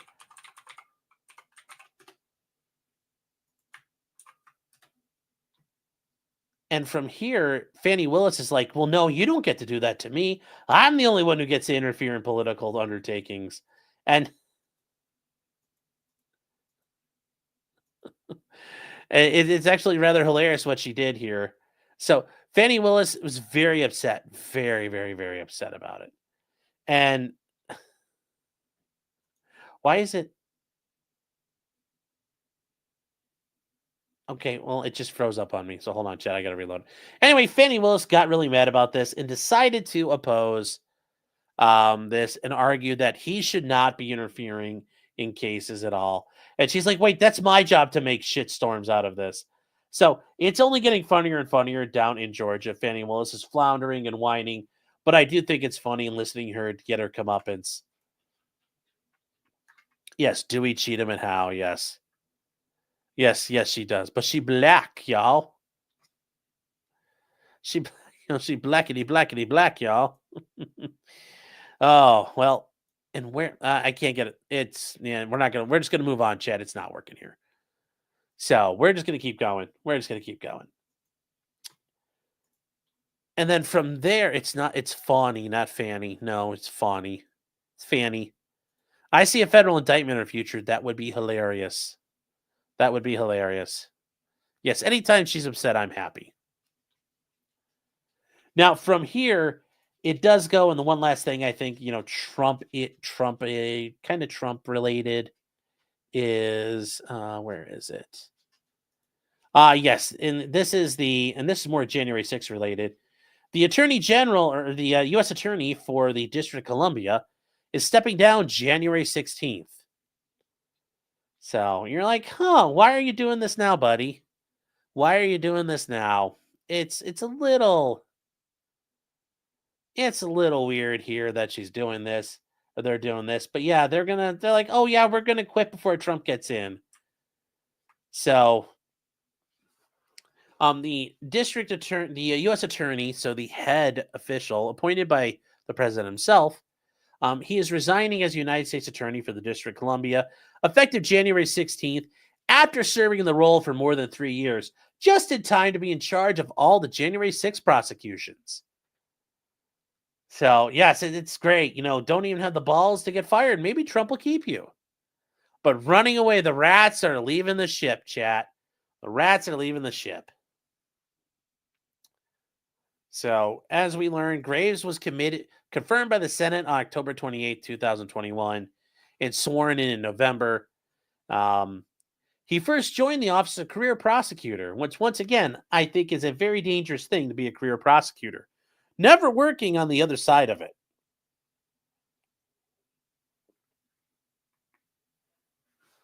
But he served with distinction, meaning he was great at putting people in prison. In the Superior Court of D.C. and in the criminal divisions of the office, where, yes, they helped commit crimes. The FBI, that's the criminal division. So after that, he led the office in a series of unprecedented challenges, including addressing a nationwide rise in violent crime. Okay, yeah. As a result of his efforts and the efforts of others, the District of Columbia will have in 2024 the least amount of total violent crime it's had in over 50 years. And yes, here we go, chat. While working to address the violent crime challenges, he also led the largest investigation the DOJ has ever conducted to address the violent attack. Notice, we're not calling it, notice what we're not calling it anymore, an assault on democracy in 2021. So they also talk about the other things that he was involved in, the Bitfinex global currency scam.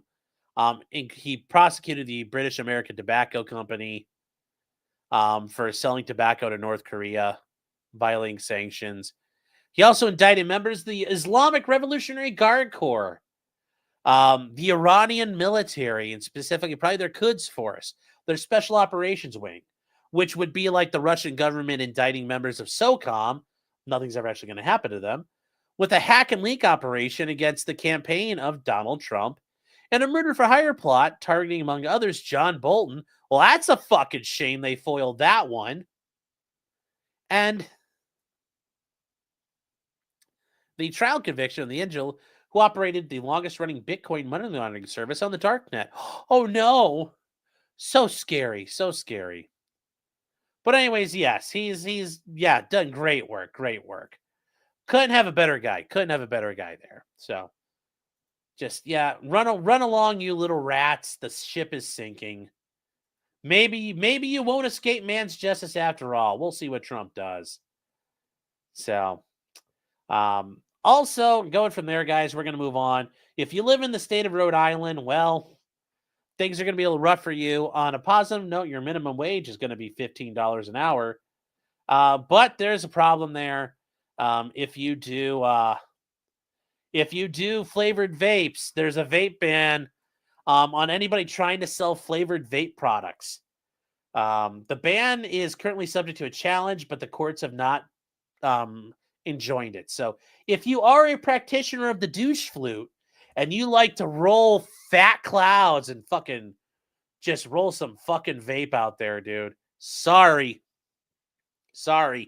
Don't get to be a douchebag in Rhode Island right now. Rhode Island is putting a war on douchebags, so suffer out there. And at the same time, the flavored ban goes into effect. All electronic nicotine delivery systems, single-use vape products will be taxed at 50 cents per liquid, and refillable vapes will be taxed at 10% of the wholesale price. So if you buy a single-use vape, it's going to be charged per that. Or if you're running a rig, I remember when people used to have those big things. They looked like fucking just blocks of batteries and shit all wired together. But yeah, the douche flutes there's a war on douche flutes, chat. So if you're out there, think about it. All right, chat. Now, going on from there, this is another thing I wanted to mention. This is something I had talked about previously. I did a video about this at the beginning of the year in 2024. The FinCEN, the Financial Crimes Enforcement Network, it's a part of the U.S. Treasury Department, had put together a rule that if you had an LLC or any other corporate entity, you were going to have to register that information with the federal government. Now, the federal government claims they're doing this to combat terrorism and all the illicit bullshit and nonsense they have out there. Obviously, it's not about that. It's all about control and hoovering up information. But they were looking for the beneficial ownership information of your business. So even for me, an LLC, I was going to have to provide them with LLC information. If you guys go back and watch the video, it's down. If it's down there in the videos, you can look for it. It talks about how this was structured, what was the requirements of the timelines. Well, right now, it was supposed to go into effect this year for everyone. There's ongoing litigation, and right now it's been stayed, and it's in the Fifth Circuit Court of Appeals, and this was filed on the 26th, and that's good news for everybody. It's good news out there. You don't have to file. You're not subject to any fines, but dated December 26, 2024. And yes, chat, for those of you who are not aware, when you kind of have Christmas in the middle of the week, you don't really get many court days off. It's got to be like on the weekend or the Monday. So in closing this, here's an order that gets put out. So this is from the Fifth Circuit Court of Appeals. And the case is Texas Cop Shop Incorporated, along with other people, including the Libertarian Party in Mississippi, other organizations, against Merrick Garland. Remember, as the U.S. Attorney, he is the top representative there. So you also have the Treasury Department, the Director of FinCEN, and then you have other people involved in this. And then Janet Yellen as the Secretary of the Treasury. Remember, she is the head person in the Treasury, the Department of Treasury, is a secretary. And this is an appeal out of the United States District Court for the Eastern District of Texas, which is in the Fifth Circuit. And they point out on a December 3rd, the district court entered an order enjoining enforcement of the Corporate Transparency Act. And that's, among other things, there are a lot of other enforcement mechanisms in this act. But it attacks every LLC out there, even like, you. If you have some piddly dink LLC, it's covered by this. And it's corresponding reporting rules. So on December 3rd, they were enjoined. The government appealed, and on December 23rd, a motions panel of this court granted the government's emergency motion for a stay pending appeal. So the order also expedited the appeal to the next oral argument panel. So they got a temporary one, but they immediately moved for immediately, how can we fix this? So the merits panel now had the appeal, which remains expedited, and a briefing schedule will issue forthwith. But they say in the meantime, in order to preserve the constitutional status quo, while the panel considers the parties' substantive arguments, the motions panel order granting the government's motion to stay is vacated. So the motion to stay is vacated, meaning, and the district court's preliminary injunction enjoining enforcement on CTA and the reporting rule is vacated there. So that means it goes back into effect, the initial stay. And if you go over here to FinCEN, they point out here,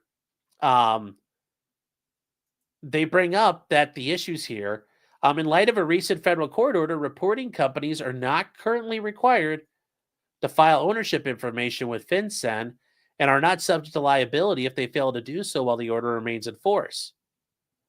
And they say, however, you can voluntarily submit your beneficial ownership information reports. I would not recommend doing that. Do not give them help. Do not give them help. Okay, chat?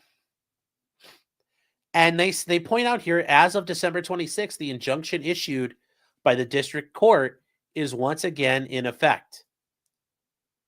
So as a result, reporting companies are not currently required to file the ownership information with FinCEN.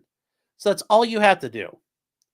There might be other requirements out there. The entire Corporate Transparency Act has not been enjoined. So if you're part of a corporation that may have other requirements, you should consult with legal counsel to figure out what it is you have to do or not do. But there are other requirements if you happen to be more than just an LLC. There are other things out there. But I wanted you guys to know that's the current situation here. You do not have to do anything. So the injunction is once again in effect. So just keep that in mind. The injunction issued on December 26th, it's all back on. So everything's on hold again.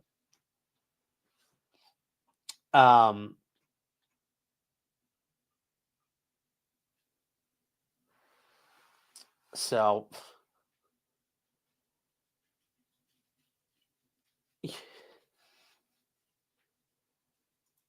there we go. That is the yes, it applies to corporations as well. Yeah.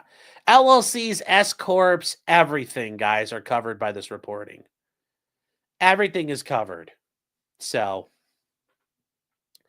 everything is covered in this. The reporting for this part alone is enjoined, but the rest of it, I don't believe has been enjoined. So you may have other things to actually deal with.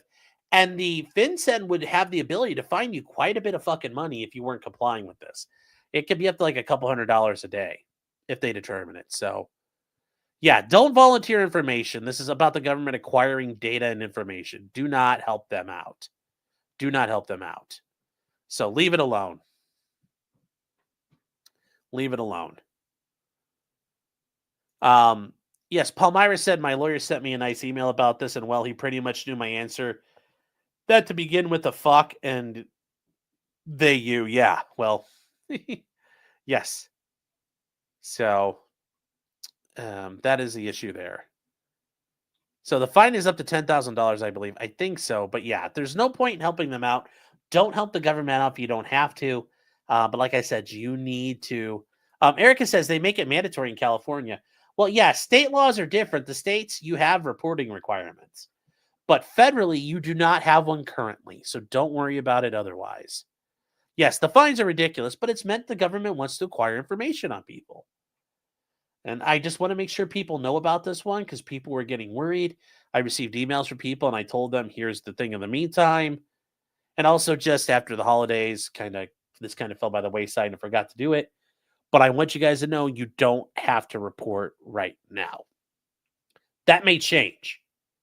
But as of today, January 2nd, 2025, you don't have to report beneficial ownership information. But once again, if you have a corporation, you consult with an attorney licensed in your jurisdiction to figure it out because I am not giving you legal advice. I'm just telling you currently what FinCEN is doing. Not necessarily what that means for you, but in general terms. So if you're not sure, talk to whoever you use for legal counsel. Or if you don't talk to anybody, go figure it out.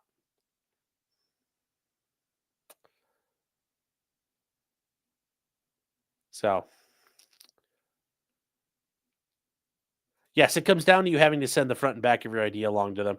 Yeah, but there's no like the idea they're doing this at all to fight terrorism or crime is bullshit. It's all about the government acquiring data and the government clamping down further. Your lawyer encouraged you to go forward anyway? Well, that's fine. You can. You can, but you don't have to. But if your lawyer suggested it, then I would follow your lawyer's recommendations because your lawyer knows your situation better than mine. So just listen to me, chat. Nuts. Okay, thanks, chat. Thank you. All right, guys, moving on from there. We've got, we got some things that we got to catch up on here. So Walter Malone for $5 says, who would have thought in 2025 Legal Eagle would be YouTube's hero lawyer and Nick be the lunatic? Oh, Legal Eagle is still a lunatic. He's suing for the Trump all the Trump investigation stuff. I mean, Legal Eagle's a toolbox. I'm going to FOIA Trump. He's in his own world of TDS. So, no, Legal Eagle's just as much a goober. He's just a financially literate goober, I think. He probably doesn't mortgage a paid off house for cocaine. So, He's a little better. He's a little better than Nick, but that's not saying much. Jefferson Post says, every time I picture a DSP branded snort tube, every time I say that, yes, a Phil Burnell, a limited edition snort tube. And Jay Wolfenstein's been a member for 4 months. Thank you for the support. I appreciate it. Saying, I was told by the nose there would be sandwiches. Yeah, I ate them all. Sorry, guys. Sorry. Sapien says, thanks for the chat appearance. Hilarious stuff. Well, you're welcome. It was funny. Yeah, it was funny. Eagle Clipping's been a member for 1 month. Thank you. Saying, it's already been a month. Here's to many more. I appreciate that. Hopefully see you around quite a bit. Royston Bailey says, Aaron staying out of trouble and stacking dubs. Yeah, I know. Another win for the toe. You know, you get so many dubs, you're going to need more toes to count with. Could Ponfar necessitate rape? Ponfar? Huh? Must be missing the joke here. But no, generally, you're not going to be able to get away with that or justify it. Old Squishy Gardner says, the real question is how much super chats would it take to see Sean toting an AR in his dressing gown? Well, you can't show a gun on YouTube, so you lose. But thank you, Old Squishy Gardner. Hope you're doing well. Adam Watson's been a member for 5 months. Adam, thank you. And by the way, thank you for coming on the show. Keopathic, thank you for coming on the show. New Year's, that was a lot of fun. Says, in chat, cops show up, and it was just the radio. Yeah. Well, I mean, like I said, I was worried. Nick Kreuzer says, that was you fucking farmers, man. Potentially criminal. Well, thank you. And that Pray times 12 is saying, Sean, the January 6th committee lost to destroy documents.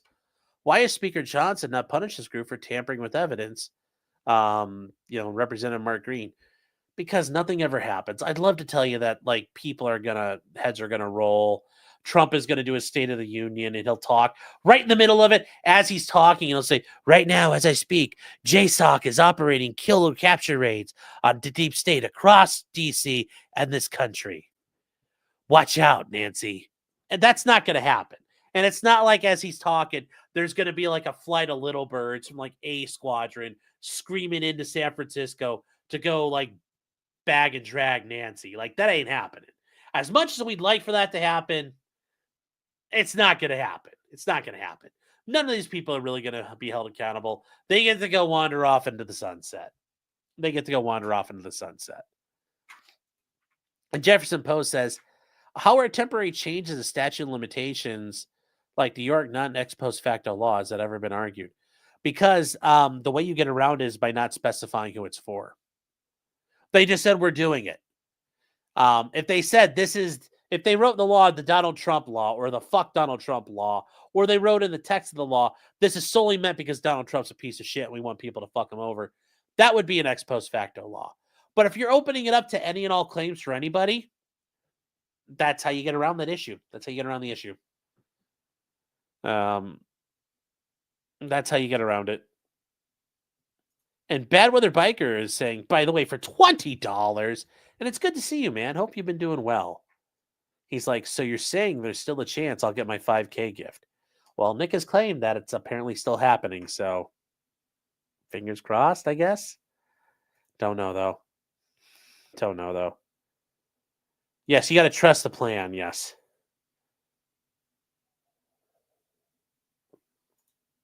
Keopathic, as much as I want it to happen to Pelosi, Eric Swalwell needs it more. Oh, don't you worry. The MSS, Chinese, the Ministry for State Security, they ain't going to forget about him. They got their claws in him deep. You know, he already dipped his ink. He already dipped his pen in their ink. So don't you worry. They probably got something for him. And then GB says DevGru paying Nancy a visit. Yeah, it could be DevGru. They could send in Gold Squadron. They can send in Gold Team, or they can send in the Red Men. They can send in the Red Men with all their hatchets. If you guys didn't know, there's various DevGru, SEAL Team 6. You know, they're the developmental warfare group. They have colored squadrons. And they have gold, green, red, and blue are the main ones. And they have like supports, which are like silver and black, that do other element things. But like one of them is like the red team, and it's the red. They go by the Red Men, and they all had so Rob O'Neill and the guys on the Bin Laden raid were red men. They carried fucking hatchets. Like they had hatchets made, like fucking Indian hatchets, and like little tomahawks. And yeah, a bunch of fucking hatchet tossing SEALs going after Nancy would be hilarious. The Hammer guy was a deep state assassin. Maybe. It was a little weird there. It was a little weird. Kurt roasted Legal Eagle's complaint against Honey today. I saw that and I'm going to go over it. I can't imagine it's fucking good at all, but we'll see. It does really suck, though, and apparently Honey was ripping people off. But it's not a surprise that people are scamming. I mean, the internet's full of scams, chat. The internet's full of scams. So, Spasticus says, I thought Truman got rid of colored squadrons. Har char.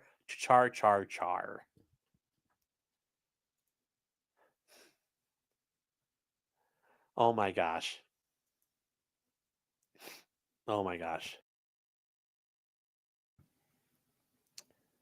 So, implausibly based. Yeah, well, it's not going to happen. It's not going to happen, chat. Remember, chat, if there's anything on the internet offering a service for free, you are the product. Yes. Yes. And also, it ripped off a bunch of scummy and slightly questionable content creators. So I don't really feel too bad about it at the end of the day. It's like Mr. Beast and some of those other people getting ripped off. It's like, the scorpions fight each other. I'm cool with that. So,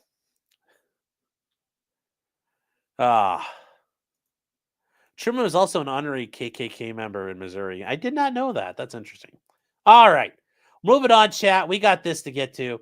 So, a 20-year-old in the Army, an Army soldier, hacked Trump's phone.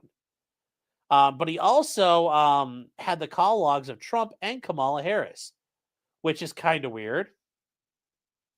So, the unauthorized access to customer accounts through a third-party storage platform, Snowflake, they determined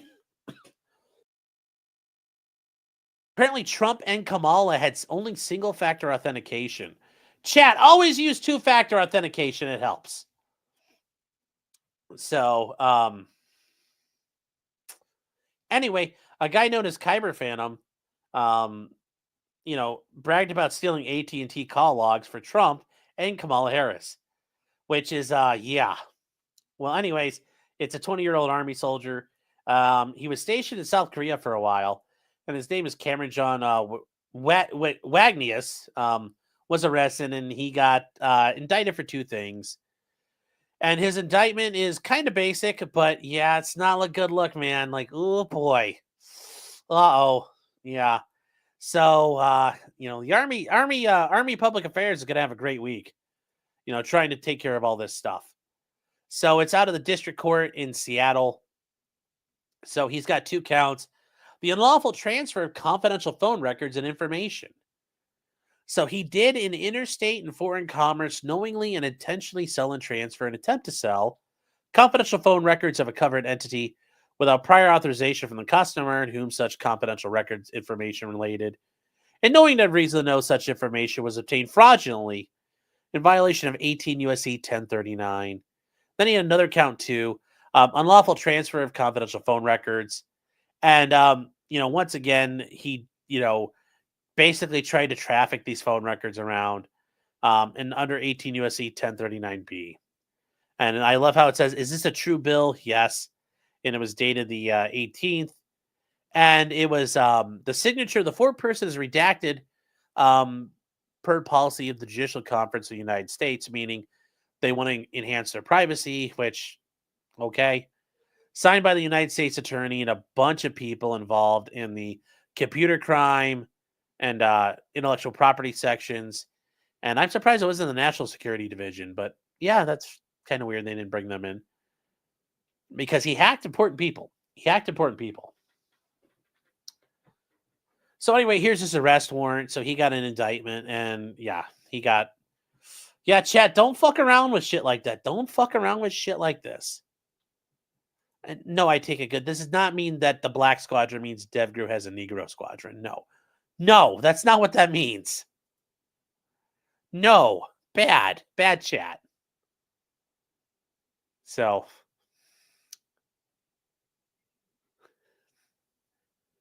No, territory. The locals chat cannot line up with the bank to collect and claim their 5K gift. Yes, a representative is going to show up at the sheriff's sale like, I want to get paid too. Oh, no. Oh, no. Don't do that, chat. And if you do illegal shit, don't brag about it on the internet. Please don't brag about it. Yes, it's melting levels of stupid. Do not, if you do illegal stuff, chat, do not brag about it. You gain nothing. And if you didn't do it, don't lie about committing illegal activity. That's just as, if not even more retarded. Because instead of actually, bragging about something you did, you're now having the police look into you when you didn't do anything wrong. And then if they find something else, well, guess what? Like, why would you do that? Why would you do that? Yes, is you taking notes on a conspiracy? I don't know. Is you? Nigga, is you taking notes on a criminal fucking conspiracy? What the fuck is you thinking, man? Yeah, are you taking notes on a criminal conspiracy? Don't ever do it. Don't ever talk about your criminal conspiracy. Tom says, I was able to catch a stream. Well, thank you for being here, Tom. Thank you very much. So.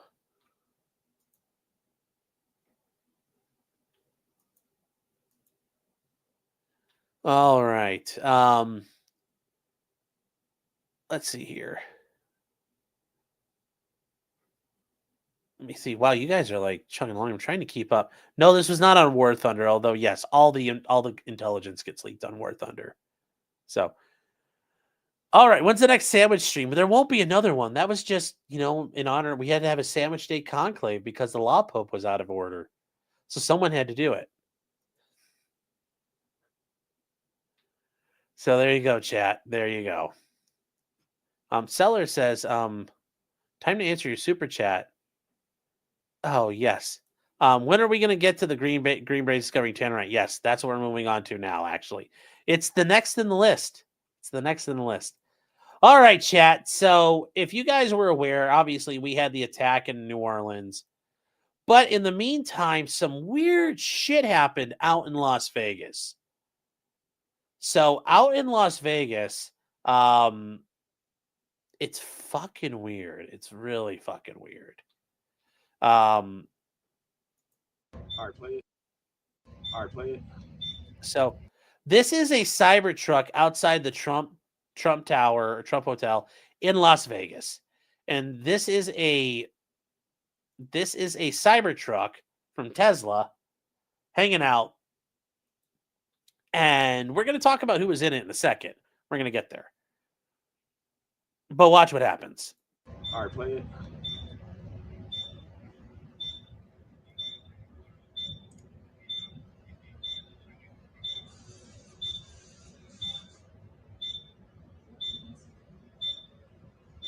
Copy.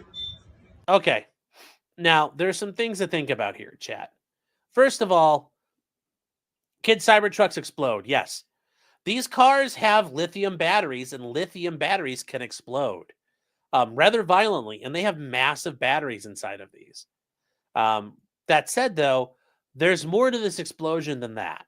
And you can see it going up and blowing up there, which that part's okay. But you see down here at the bottom of the screen, you see these you see these little explosions, and they're colored and they're shooting off little blobs everywhere. Those are fireworks. There are fireworks going off. And it's really rather weird what happened here. There is some of this doesn't make sense. Some of this doesn't make sense, chat. And as you can see, though, that happened here. And from the inside of the, well, here's another view of it. After it blew up, it's just burning. Now, what we learned is the Cybertruck's pretty explosive resistant overall. So if you're looking to set your Cybertruck on fire, it's pretty tough. And we learned, yeah, I do like this meme. Sir, Tesla has hit the Trump Tower. I think that's rather funny. But there was a press conference for this, and the guy who was in the truck was found, and he had a bullet wound to the head. And his name is Matthew Livelsberger. He is a Green Beret that is in the 10th group, was stationed in Germany, came back to America, and at some point he rented the Cybertruck. He went and also purchased a Desert Eagle, which is kind of an odd gun to have, and he killed himself. It appears he shot himself and then blew up the truck, which brings you to the, as the meme goes, where Bayman go, perhaps he's wondering why a man would shoot himself in the head if he tends to blow up his car. Yes, I agree. Very fucking weird. Very, very fucking weird. Very weird. But anyways, here is them kind of taking the investigators having a brief press conference about what they found.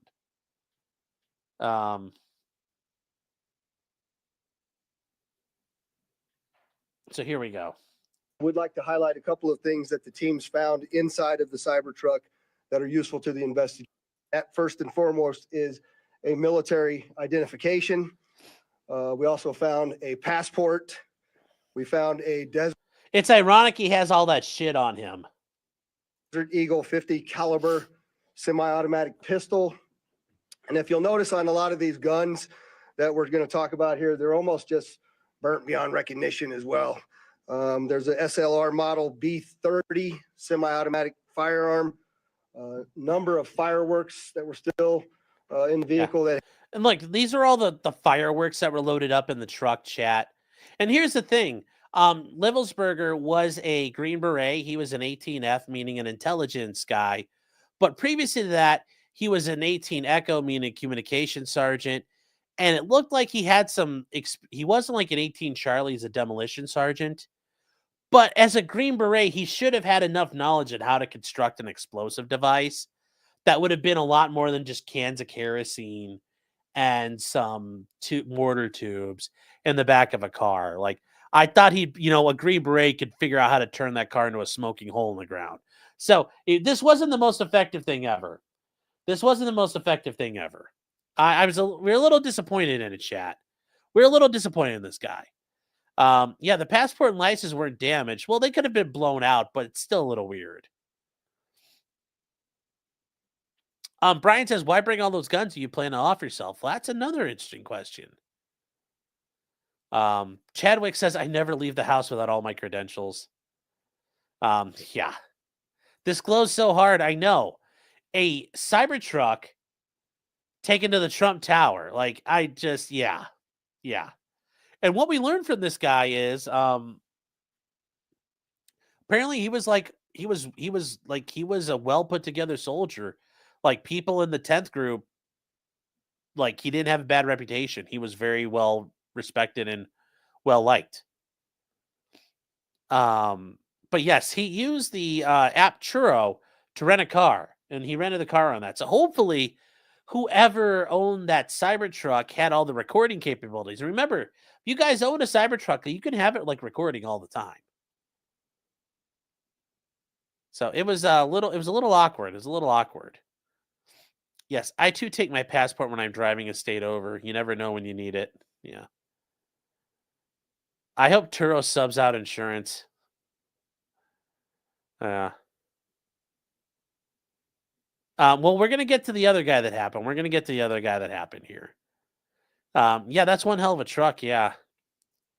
He has live in his name and then dies. Can you believe this shit?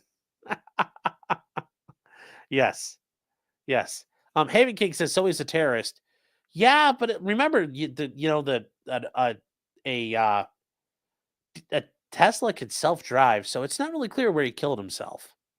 Or if he did kill himself. I don't know. The whole thing is weird. Jordan Bemke says the 10th group who's trained ISIS and the Ukrainians. Yeah. Amateur iconoclasts of Green Berets have lowered their standards. No, this guy's been a Green Beret since like 2006. So he's like 15 years in Special Forces, almost 20 years in Special Forces. The guy was very well respected. The guy actually had a pretty impressive combat history, had multiple Bronze Stars, including one with a Valor device. The guy was actually a very squared away soldier, it appears. Well, like, highly decorated. There wasn't anything bad in his career. So there weren't any issues. MK Ultra hasn't been the same since the OSS CIA guys retired. Yeah. They killed him and remote controlled the car. They could have. It's very weird. It's very, very, very weird. He had one of those jet fuel proof passports. Yes, all forms of ID. Yes.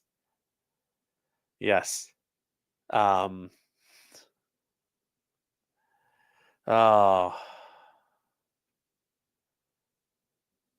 So yeah, the whole thing just seems weird.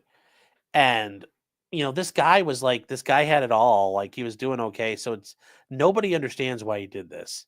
But apparently he had a manifesto, and there is a military I don't know if the guy who runs a YouTube channel, but he's some military sphere guy who does a show. I think it might be on Twitter or wherever, is going to read it. Apparently the manifesto was given to him. The guy's got ties to the SF people. He's going to read it and go through it, but he's not released it yet. Yeah. So it's a little weird. Now, going from here, chat, moving on to New Orleans.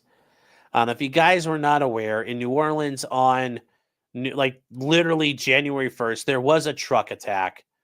A guy taking a truck, ran down through the French Quarter, just running people over, killed 15 people so far. Many more are still in the hospital, severely wounded. This is his car. When it got stopped, the police dropped him like a bad habit. The guy had a helmet and body armor. Didn't really help him too much, but be aware that may change going forward. What's going to happen to his, what may go forward with people trying to argue about what to do. Here is another view of his car. There's truck. He did have an ISIS flag with him, and that was demonstrated. There's obviously he got. And from here, chat, this is picture somebody filmed the aftermath. So yeah, as you can see, a lot of people got fucked up. A lot of people got hurt. A lot of people got killed. It was really bad. They took the guy out, thankfully.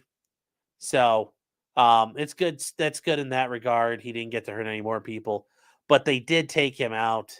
And his name is, oh God, where did the thing go here? Hold on, I gotta bring it up. And this is where it gets interesting. He is, when you have so many tabs, you start accidentally canceling out the ones you need. So, his name is, there are people trying, there are still other things. They believe the guy in New Orleans has not acted alone. They believe multiple people were involved in supporting him. So, but he did use an F-150. Obviously, you can see that.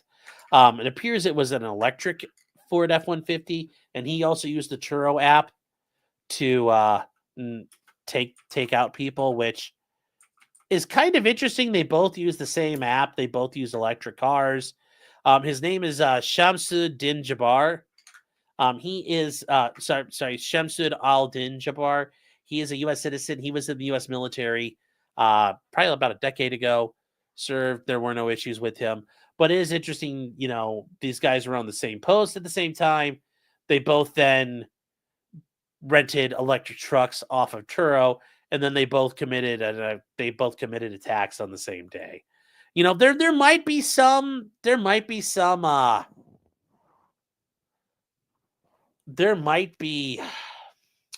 You know, it's hard to say that they're all related, but I mean, after a while, like the things stack up. Now, saying they're both on the same army base, I mean, like there's tens of thousands of people on each army base. But just the whole thing is really fucking weird. Just the whole thing is weird doing that. So it's 110% a conspiracy. It could be. Yeah, it's guerrilla marketing. Turo's like, we got a way to get our name known and download the app. We're going to cause some terrorist attacks. KJ says, the authorities say lone wolves. Don't dig deeper, guys. Yes.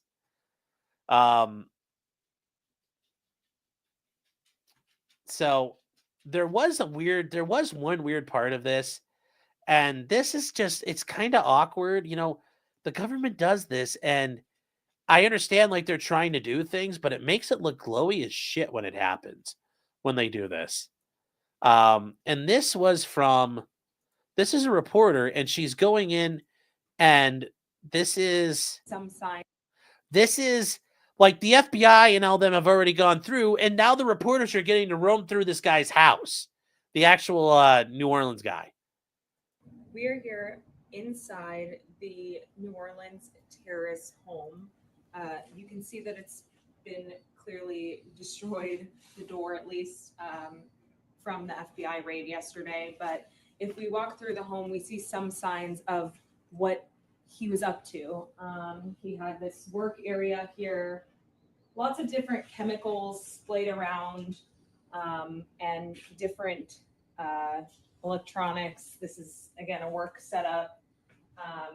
Left receipts, just very unkempt in here.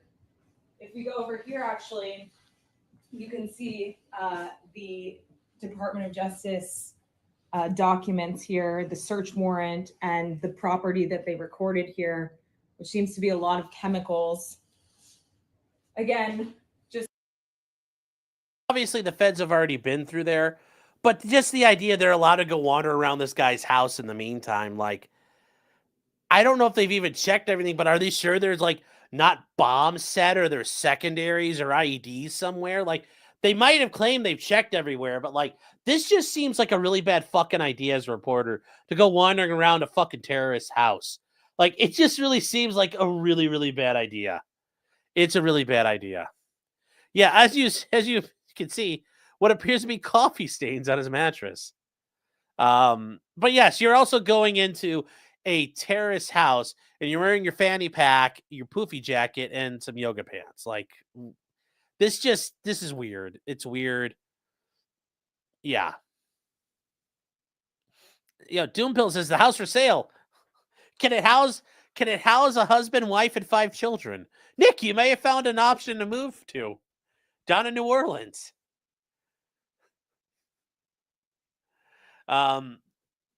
I love him on Red. It's just like, oh my god, that fridge is old. Oh yes, cleaner than the Rekeita. Yes, when your house is dirtier than a psychotic Islamic terrorist, you know you're doing wrong. Oh, yeah, this is just really weird. Although when you look at what's going on there and you look at the list of like things on the inventory, they do go through it. Hold on here if we can see it. So, I mean, here's the deal, chat. You know, some acetone and potassium nitrate, and sulfuric acid. There had to have been other things they found, because that's not enough to make anything explosive. I mean, if you have like acetone and peroxide, you can make TATP. Or if you guys watch Dugan Ashley over on his channel, and you know, you can learn how to make like, you know, PETN, or you can also make like HMTD, or, you know, RDX. You can learn how to synthesize RDX and TNT. He also does some glycerin. But this stuff right here isn't really enough. Like, yeah, it looks like he was trying to do some cool kid shit, but I can't imagine this is all they found, because that's not enough to make bombs with. That's not enough to make bombs with. But as she goes on here, she talks of religious materials, his Qurans, an open Quran with a passage there as well. Which, once again, chat, this just fucking this part here is where it just reeks of glowiness. Like, this just glows. It glows bad. It just glows so bad. They're like, look, we found his Qurans open. He's got all his Qurans out. Like, this is all fucking, come on, chat. As well as even the Bible here, but mostly books on Islam, and his prayer rug just to the left of me here. And if we go back, there's another bedroom here. You can see he left all these belongings, contact lenses, personal belongings, bathroom. This seems to be some sort of workspace, again, with other chemicals here. The light's still on, some kind of station set up here. We're not really sure what that was for. Yeah, I can tell you what that was meant to look like it's for. I don't know if it was being used in that way, but yes, I'm sure he was doing something there. Or in, what we can assume was also a bedroom. You can see clothes left here, and just a sign that someone was here up until those last few moments when neighbors said he left just before the New Year's holiday, saying he was done with his lease. It was up. And so there you go. Anyway, just, yeah, I don't know. It's a little glowy there, chat. A little glowy. It glows. It glues. It glues. It glues. It glues. Igloo. It's where Eskimos live, in the igloos. So, yeah, I don't know, man. I don't know, chat. I don't know at this point. So, all right. And with that, chat, we are done. We're all the way done. We got caught up. Thank you for everybody being here, guys. Appreciate it. It's been a fun night. Dressed up in khakis like a Patriot fronter. Yeah, the whole thing was a little weird.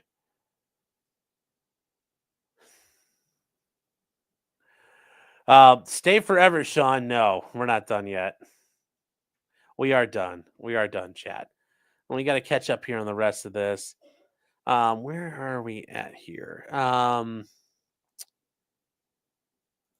Prayer Times 12 is saying Democrats get away with a lot. Most Republican rhinos, rhinos, Una, yes. Charlie for $5 doodles. It says, you guys might wonder why I don't, U.S. currency is always kind of, it's there and I appreciate it, but it's the foreigners that I'm impressed with that are here. So, because they're not here in the same time zone. Charlie's in the future and upside down. But $5 dues says Nick is going through death by 1,000 bulls. At what point do you think he just taps out? Buddy is selling his house to cover a meme loan. I don't know, man. The human spirit is very resilient, and like the song goes, though hope is frail, it is very hard to kill. And potentially fentanyl. Oh no. Says, how will Nick get his law license back this time? Okay, I already mentioned this on Twitter, guys. Yes, his license is involuntarily suspended. It looks like he didn't get his CLEs done, continuing legal education. That's a requirement everybody has to do. I had a requirement to have 30 or 24 hours done by the 31st of December. I was good. I took care of it. I was already done.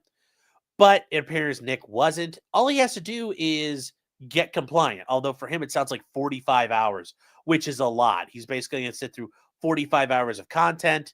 They might have a fine or a reinstatement for him, but that's all he has to do to get back into the good graces of the Minnesota bar. So I know he says he's like busy. I don't know what he's busy with, but he's busy. He's going to have to do it at some point.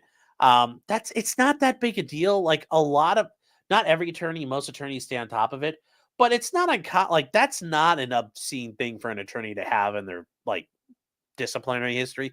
Like if you see that, you don't know who an attorney is and you go and Google them on the state Supreme Court website and you're like, oh yeah, no big deal. I mean, there's an attorney I know, he was mentioning he's like, yeah, it was 1992 and I forgot to do it. Or he's like, I'll worry about it later. And he's like, they fined me $500 for being 2 credits short.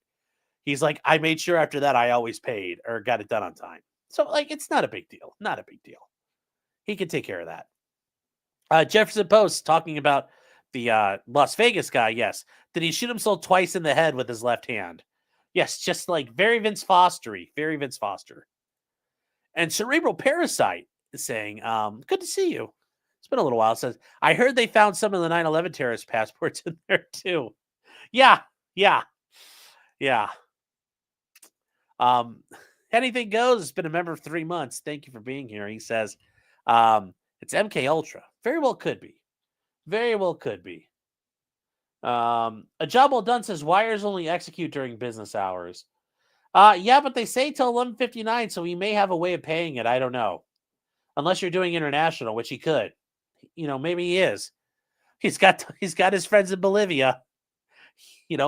He basically funded the Bolivian, economy for about a month total.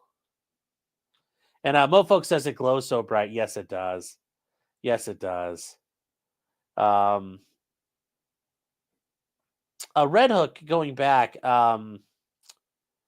Yeah, I don't disagree that having enhancing things by having a gun and drugs is unconstitutional. Over in the Rumble chat, it's unconstitutional, but it's the law right now. So, especially as a lawyer, that you knew that was the law and you did it anyway. Unless you're trying to be like a test case, it's like, oh well, you kind of knew. EDW Raptor says the FBI ruled out help from others. The people they were looking for are people who touched the ice coolers he placed on Bourbon Street. Yeah, well, they say that. Who knows? But yes, chat, all this has really told people is keep that thing on you. Also, make sure first aid. Maybe have a tourniquet or a trauma dressing on you. Never a bad idea. And also, if you're ever in a terrorist attack, be prepared for the idea of other people joining in after it gets quiet, or secondary devices. The amount of people who were there's footage of people just walking down the street by coolers and other things. No, those are secondary devices potentially. This is where, if you've known anybody who's been to Iraq and you're driving down the road and they see trash and they get a little nervous. Yes, you should always be worried about secondary devices. You should always be worried about secondary devices in some sort of mass casualty attack, because that's a very common thing. Is once everything stops and everybody kind of chills out and pokes their head back up, that's when the secondary goes off. So just be careful out there, chat. Be fucking careful. And if you're where something jumps off, get the fuck out of there as quick as possible. Get the fuck away. Make distance. Get away from it. And don't be congregating with a group of people. Stay away from groups of people. Don't make yourself a target. Zero Fucks, been a member for 14 months. Thank you for the support, man. I appreciate it. It's awesome seeing numbers like that. Timothy McVeigh was found charred in the Cybertruck. Yes, Timothy McGay. Oh, no. Oh, no. And then Jordan says, this is not a terrorist house. This is a terrorist home. Aw, yes.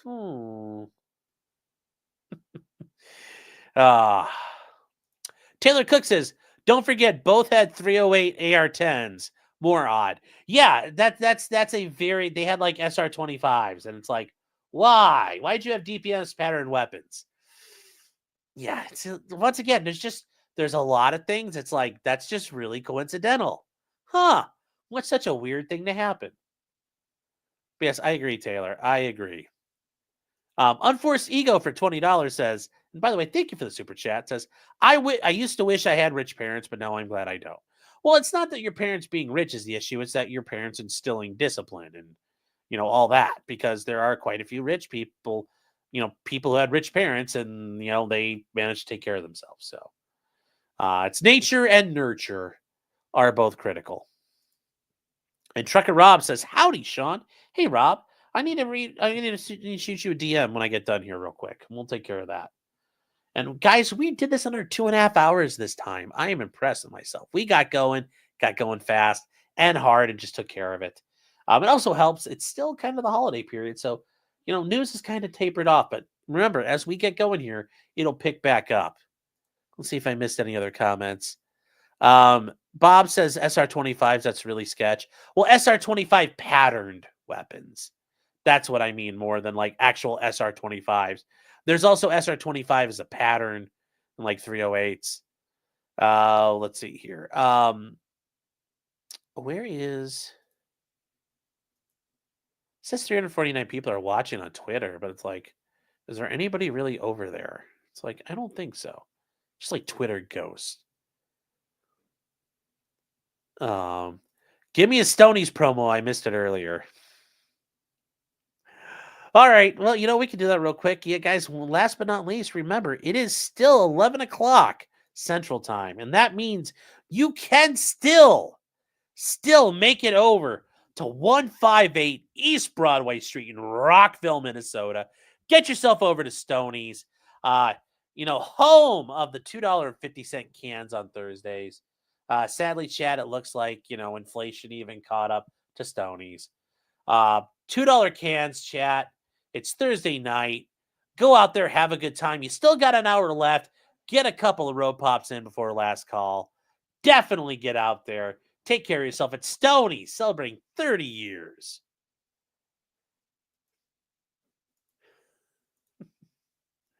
Yeah, damn, they're at 250 now. Yeah, that's thanks, Biden. Biden inflation. The Inflation Reduction Act didn't work, apparently. Oh. Yes, thanks, Obama. Yes, there are no terrorist attacks at Stonies. No. So with that, chat, thank you all for being here. Thank you, everybody. Thank you all 345 of the ghosts on Twitter. Elon, thank you for inflating my sense of self-worth. I truly appreciate it. Thank you, everybody over on Locals, guys. I appreciate you guys over there. Maddie and Ag and Michelle, you guys look like you guys are having fun over there. Thank you, everybody over on Rumble, guys. I appreciate you guys being here tonight. Yes, Red Hook says Stonies, home of the $5 lines. No. Can't do lines in the bathroom at Stonies, chat. We're not going to do that. Not going to do that. Did I have my hopes up when the B2 flew over the Ohio State game? Yeah, I was hoping it was going to accidentally drop something. Accidental bomb release. Drop like 1,000-pounder out there right in the middle of the crowd. That would have been great. Don't leave us. Well, guys, we are actually going to go. The 50 cents for Aaron. Yeah. Got to help meet the goal, chat. You get enough 50 cents, it'll pay for overtime at Stonies. But no, guys, we are not done tonight. We are going over to potentiallycriminal.locals.com. Join us over there. Use a promo code POCCRIM, guys, and I'll see you there. Thank you again to everybody on Rumble, Twitter, and also you guys here, last but not least, on YouTube. I appreciate you guys. It's going to be a fun year, as I said on the New Year's stream. Got a lot I think I want to do here. I think we're going to do bigger and better things. I hope for all of you, your 2025 is bigger and better than it was before. And if your 2024 was not good or didn't turn out the way you wanted to, I got a feeling it's going to be better this year for you. So remember, chat, until next time, just because you did it does not mean you're guilty. It doesn't mean you're guilty.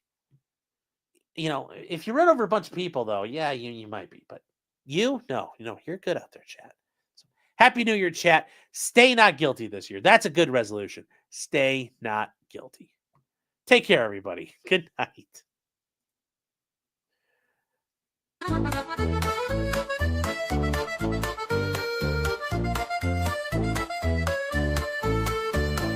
Weapons, blacksmithing, and models of planes, esoteric works, and even some trains. Much merriment had while drinking White Claws, tips on hunting, and even talking the law. Whatever you do, just don't talk to cops, even when they nab you on illegal stops. Just 'cause you did it doesn't mean you're guilty. But please talk to a local attorney. Was that the fat guy Rekeita yelled at? Why, yes it was, he even knows he's fat.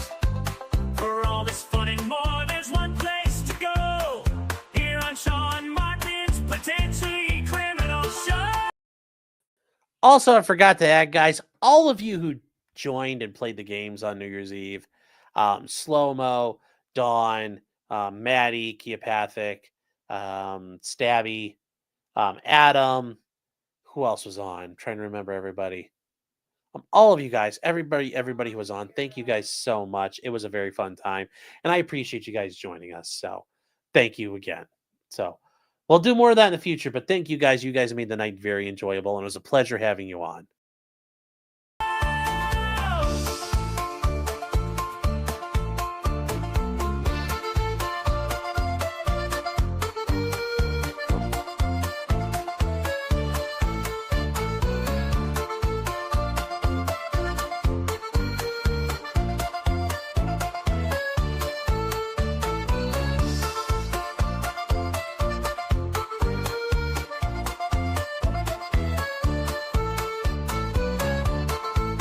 Hold on, chat. I forgot. We do have an emergency Clyde setting necessary.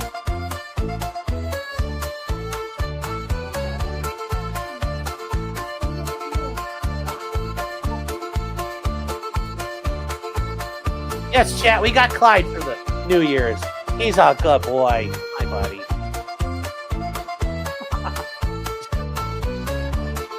Here you go, chat. 2.0 dropped him off. Clyde's like, wait, you left me. He's like, what the fuck? He's like, I was asleep. It's okay, Bubba. You were such a good boy. I didn't want to wake him up. He was nice and snoozing away with 2.0. He was sleeping on her lap, and she was watching the show. She didn't want to wake him up.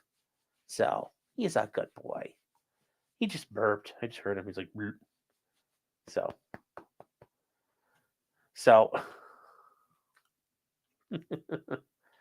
But yes, Clyde is here, chat. Proof of Clyde. You got it. The Haitians did not get him.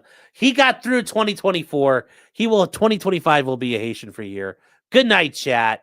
One, make sure you guys saw him. He's such a good boy. Mwah.